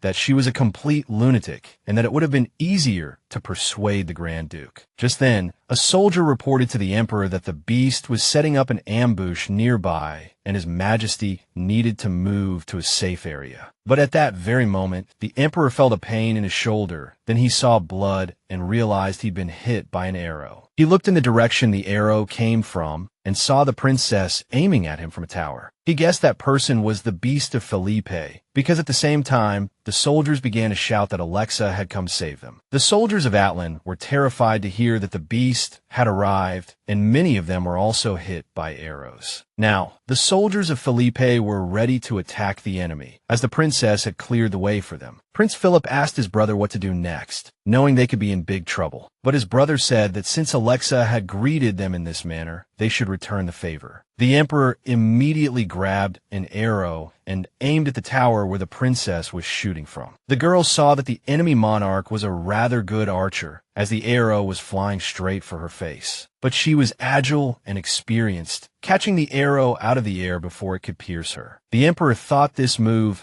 was impressive and decided to use a special magic arrow. Then, he shot at the princess again, and she couldn't identify what kind of arrow it was, having never seen one before. But then she realized it was a magic arrow because it moved incredibly fast. The girl knew that even with all her might, she might not be able to block it. She barely had time to close her eyes to brace for impact, and when she opened them again, she noticed blood dripping nearby. Alexa found it strange because she didn't feel any pain and began to realize someone else was hurt. When the princess turned around, she saw the broad back of Duke Belkalon shielding her. Alexa called out to him, but he remained silent. Then she saw the arrow embedded in his hand. The girl was scared for her beloved, but the next moment, his power activated and the arrow popped out of his hand. After that, the Duke used his ability, and the weapon flew back the way it came as if obeying a command. The arrow landed at the enemy's feet and instantly caused an explosion there, but the emperor was unharmed. Looking around, he understood that this guy's target wasn't the soldiers, but their magical weapons. Then the emperor looked back at the tower and saw a man with black hair and black eyes there. He realized it wasn't just some beast helping Felipe fight, but also a rather powerful guy assisting her. Meanwhile, the princess was frantic because her man's wound was still bleeding. The Duke explained it was an arrow made of a magic stone, and if it had hit Alexa, she would have been done for. But the princess said this was no time to worry about her. Belkalon was seriously injured. He insisted he would be fine, and then the girl saw his wound begin to heal. Immediately after, Alexa grabbed his hand and asked why he was here, since he had said he couldn't stay by her side. Then, the princess confessed that she would become the queen of this country, and she would bear a great responsibility, a heavy burden. It felt like only yesterday she was sharing her worries with the Duke, and he was comforting her. But she knew that when she ascended the throne, he would no longer be by her side, just as they had said during their last meeting. Alexa understood that the kind and gentle man she knew named Belkalon was gone. He had been hiding his monstrous side from her, believing he was unworthy of being with her. The princess understood and said that if this was what the Duke truly wanted, she would find someone else. She walked to the window and also told him not to come back, no matter what happened tonight. But suddenly, the Duke appeared there, grabbed her, turned her away from the window, shielded her with his body, and whispered. He said he'd been thinking about what he'd said, that he knew he was difficult, but Belkalon couldn't give up. Then he began to beg Alexa to forgive him for being an asshole before. The Duke explained that he couldn't go on like this without her in his life. Then the princess turned around and flicked him on the forehead unexpectedly, and it was a hard flick. She called the Duke a fool, saying it would have been better if he had told her the truth from the beginning. He started to explain again, saying he had demon blood in him, and demons could harm humans. But Alexa said it didn't matter to her whether he was a demon or something else. She just wanted to love him. Then she repeated that he was the one she wanted to love, and she didn't need anyone else. But if Belkalon kept dwelling on things that hadn't even happened and running away, she would be forced to make a choice. After that, she stated again that she wanted to love and be loved. The Duke said he would do anything she asked. Belkalon also promised that he would make up for everything he had done, not just with words, but with actions. He knew he had messed up and hurt the woman he loved, and he wanted to pay for it, even if it took forever. Then, the Duke knelt on one knee before the princess, kissed her hand, and asked for her permission to stay by her side. Alexa was a bit stunned. She was still angry with him, but she loved him just as much, and her feelings were mixed. But after calming down a bit, she announced that she would become queen, and to achieve that, she needed that man. The girl pointed to the Emperor of Atlan, and the Duke understood that he had to bring her that man's head. Alexa wanted to show everyone who would win this war. Then she gave Belkalon a very provocative look and asked if he could do enough to be worthy of staying by her side. Then, the girl jumped out of the window to attack, while the Duke remained, thinking about what he had been so afraid of all this time, because Alexa was so much like him. The next second, he too jumped out of the window to carry out her orders. The enemy knights were both shocked and downright scared to see the Duke jump from such a height. But Belkalon paid them no mind. He just moved toward his goal. It was then that the soldiers knew they had to stop him. The next moment, the Duke was standing beside the Emperor of Atlan, who was completely terrified to see him. Then Belkalon swung his arm, and the Emperor fell like a sack of potatoes. The Atlans were trying to figure out what on earth had happened. Just then, someone saw something over there and told the others to look, claiming the Duke had captured their emperor. The enemy soldiers couldn't believe their king had been attacked in the blink of an eye. His younger brother Philip was scared out of his wits, realizing what kind of fate awaited his brother. The soldiers of Felipe who witnessed everything were equally shocked that the Duke had taken someone out so easily. If the Grand Duke had been on the side of the King of Atlan, they could only imagine what would have happened to them. Meanwhile, Belkalon grabbed his prize, stuffed it into a bag, and walked toward Princess Alexa. Then he threw the bag at her feet, explaining that he had carried out her order as promised. After that, the Duke knelt before her and kissed her hand with immense respect as a sign of loyalty. Belkalon announced that he was presenting this man's head to his queen and swore his eternal allegiance to her. And just like that, Felipe successfully repelled the surprise attack from the Athelia Empire and achieved an overwhelming victory. After losing their young emperor who had underestimated Felipe,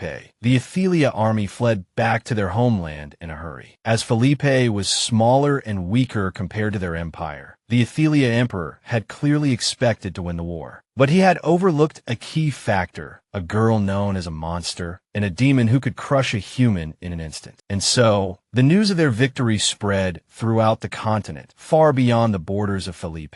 There were also rumors that the Duke had presented the Emperor's head on the orders of the princess herself. They also said that she had betrayed the king who wanted to surrender to the Empire and had declared war. Looking at what the royal family had done, this was entirely believable, especially with Prince Wilhelm fleeing to the Empire. All this time, people thought he was their prince, but compared to him, Alexa was the true hero. She was treated like a monster, spent her childhood away from the capital, and they also said she was plotting treason. But people didn't believe she would do such a thing because she was their hero and they believed in her loyalty to her country. Some also believed that the royal family was trying to use treason as an excuse to keep Alexa away from the court. A few days later, Count Ergen and his son came to Princess Iris's palace for their first meeting after the war. So she asked what the nobles thought, and it turned out they were all on our side. King Raphael already had many enemies, and this incident gave the parliamentary party a solid reason to support us. And the fact that the king was trapped in the palace for a while made the princess quite happy. Then she asked about the atmosphere in the capital, and he said that no one had heard about them bringing troops into the palace. And almost no one believed the king's claim that the princess was plotting treason. No, people believed that Raphael had colluded with the empire to try and get rid of the princess. So people couldn't remain loyal to a king who had abandoned his own country. After meeting with her relatives, Alexa went for a walk, and that's when she ran into Ariel. Ariel immediately asked if her sister was okay, letting her know she had been worried. But Alexa suddenly wondered why Ariel hadn't told their father about her escaping the palace that day. Ariel admitted that she thought she was doing what was best for her sister, as Alexa needed to think carefully about her actions, just as she had advised at the time. Alexa thanked her for that and decided to reveal something to her sister since she had helped her. She explained that the young Alexa, who was sent to Kennedy and went through a hard time, was gone, and no matter what Ariel did, she couldn't go back to that time because she was no longer the Alexa she used to know. But if she wanted, she could build a connection with the new Alexa. With that, she continued on her way. But then Ariel asked her to wait, and that she now understood that on the day she returned from Kennedy, she had already become the new Alexa. Meanwhile, the second princess thought that now that things were settled with Ariel, all that was left was to put an end to this whole affair. While the country celebrated Alexa's heroic victory, Raphael was confined in Iris Palace. His own palace was destroyed in the aftermath of the war, and he couldn't escape punishment for his surrender. Not only did Raphael III turn his back on Felipe, but it was also discovered that he had embezzled money from the state treasury for his own escape. Resentment for the traitor grew, and all his shady deals and bribery began to surface. Even the royalist nobles turned their backs on him, and the cabinet began to discuss what to do with the pathetic man. After meeting with her sister, Alexa went to visit her former king, Raphael. Upon seeing the princess, he immediately rushed toward her, but he wasn't being friendly or asking for forgiveness. Instead, he was furious, demanding she explain how she dared to treat her own father this way. He declared that he was the king of Felipe, her father, and she dared to do this without knowing her place. But Alexa called him shameless, saying he still had the nerve to call himself her father. Raphael didn't understand what she meant, and the princess announced that she was not his daughter, but the daughter of Prince Alexis. She also knew that he had usurped the throne by murdering his own brother, a throne that was never his to begin with. He was completely stunned, not understanding how Alexa could know about this, as he was sure their souls had switched places. But the girl explained that when one of the souls decided to end its own life, the spell was broken, and the second soul returned to its original place. Not only had Raphael sacrificed his brother's life, but he had also committed the terrible crime of manipulating another soul. Then, the princess declared it was time for him to step down and pointed out how scared he looked at that moment. She also asked him how it felt to sit on a throne soaked in blood and stated that the only place he deserved to be was in hell. Shortly after, during a cabinet meeting, it was unanimously decided to remove King Raphael from the throne. A few days later, Princess Alexa became the rightful ruler of the kingdom. A grand banquet was held, and the nobles sincerely welcomed their new queen. She, in turn, thanked the people for their trust, and after ascending the throne, she achieved great things. Ariel's support also played a role in this, as the people of Felipe simply adored her. Because of this, even the disgruntled nobles agreed to recognize the new queen, Alexa. Feeling tired during the banquet, the girl decided to step out onto the balcony for a short break. Just then, she heard Mora's voice, who had come to pay her respects to Her Majesty the Queen. The woman congratulated Alexa on her ascension to the throne and gave her a small gift. Mora explained that it was a reward for Alexa doing what she had always wanted to do. The woman claimed that if Alexa wished, she could completely lift the beast's curse from her. But the princess suddenly declared that it wasn't necessary, and that she was quite happy with how she was now. After all, without the power of the beast inside her, she couldn't have achieved all this and protected what she held dear. So the princess explained that she had already received her gift from Moira, along with the past Alexa. Since the girl didn't need anything, the red-haired woman decided to leave, but Alexa invited her to stay and enjoy the party. Moira declined, saying she didn't want to intrude. Just then, Alexa saw the Duke approaching. She only said, "He's always so handsome," and decided to write a story about them called Beauty and the Beast. But then the princess added, "Wait, Belkalon Belkalon always says I'm the most beautiful. Just then, the Duke came over and asked who she was talking to, as he didn't see anyone there. Alexa didn't bother to explain, just saying she was talking to herself. Then she asked if he was tired. She knew the past few days had been spent preparing for her coronation, and the Duke must have been more exhausted than her. He also wanted to know why she wasn't in the banquet hall, and Alexa explained she just came out for some fresh air. Besides, now that they had reconciled, her sister Ariel was a great help at the banquet. Then she admitted that she had seen someone who claimed to be the Duke's brother, but it didn't seem like they were very close. Belkalon told her not to worry, as that guy would never set foot in Felipe again. Alexa was happy to hear that, and then she asked if Belkalon had made up with Marquis Belfort. But the Duke said he hadn't fought with the guy at all, but she countered that she had seen the whole thing. She also pointed out that he could take his time and sort things out with the people he trusted. The princess then said that they had all the time in the world now, as Belkalon was the queen's right-hand man, and he would be staying with her forever. After that, Alexa gently kissed him, knowing that now he could never again abandon her and could never betray them. Love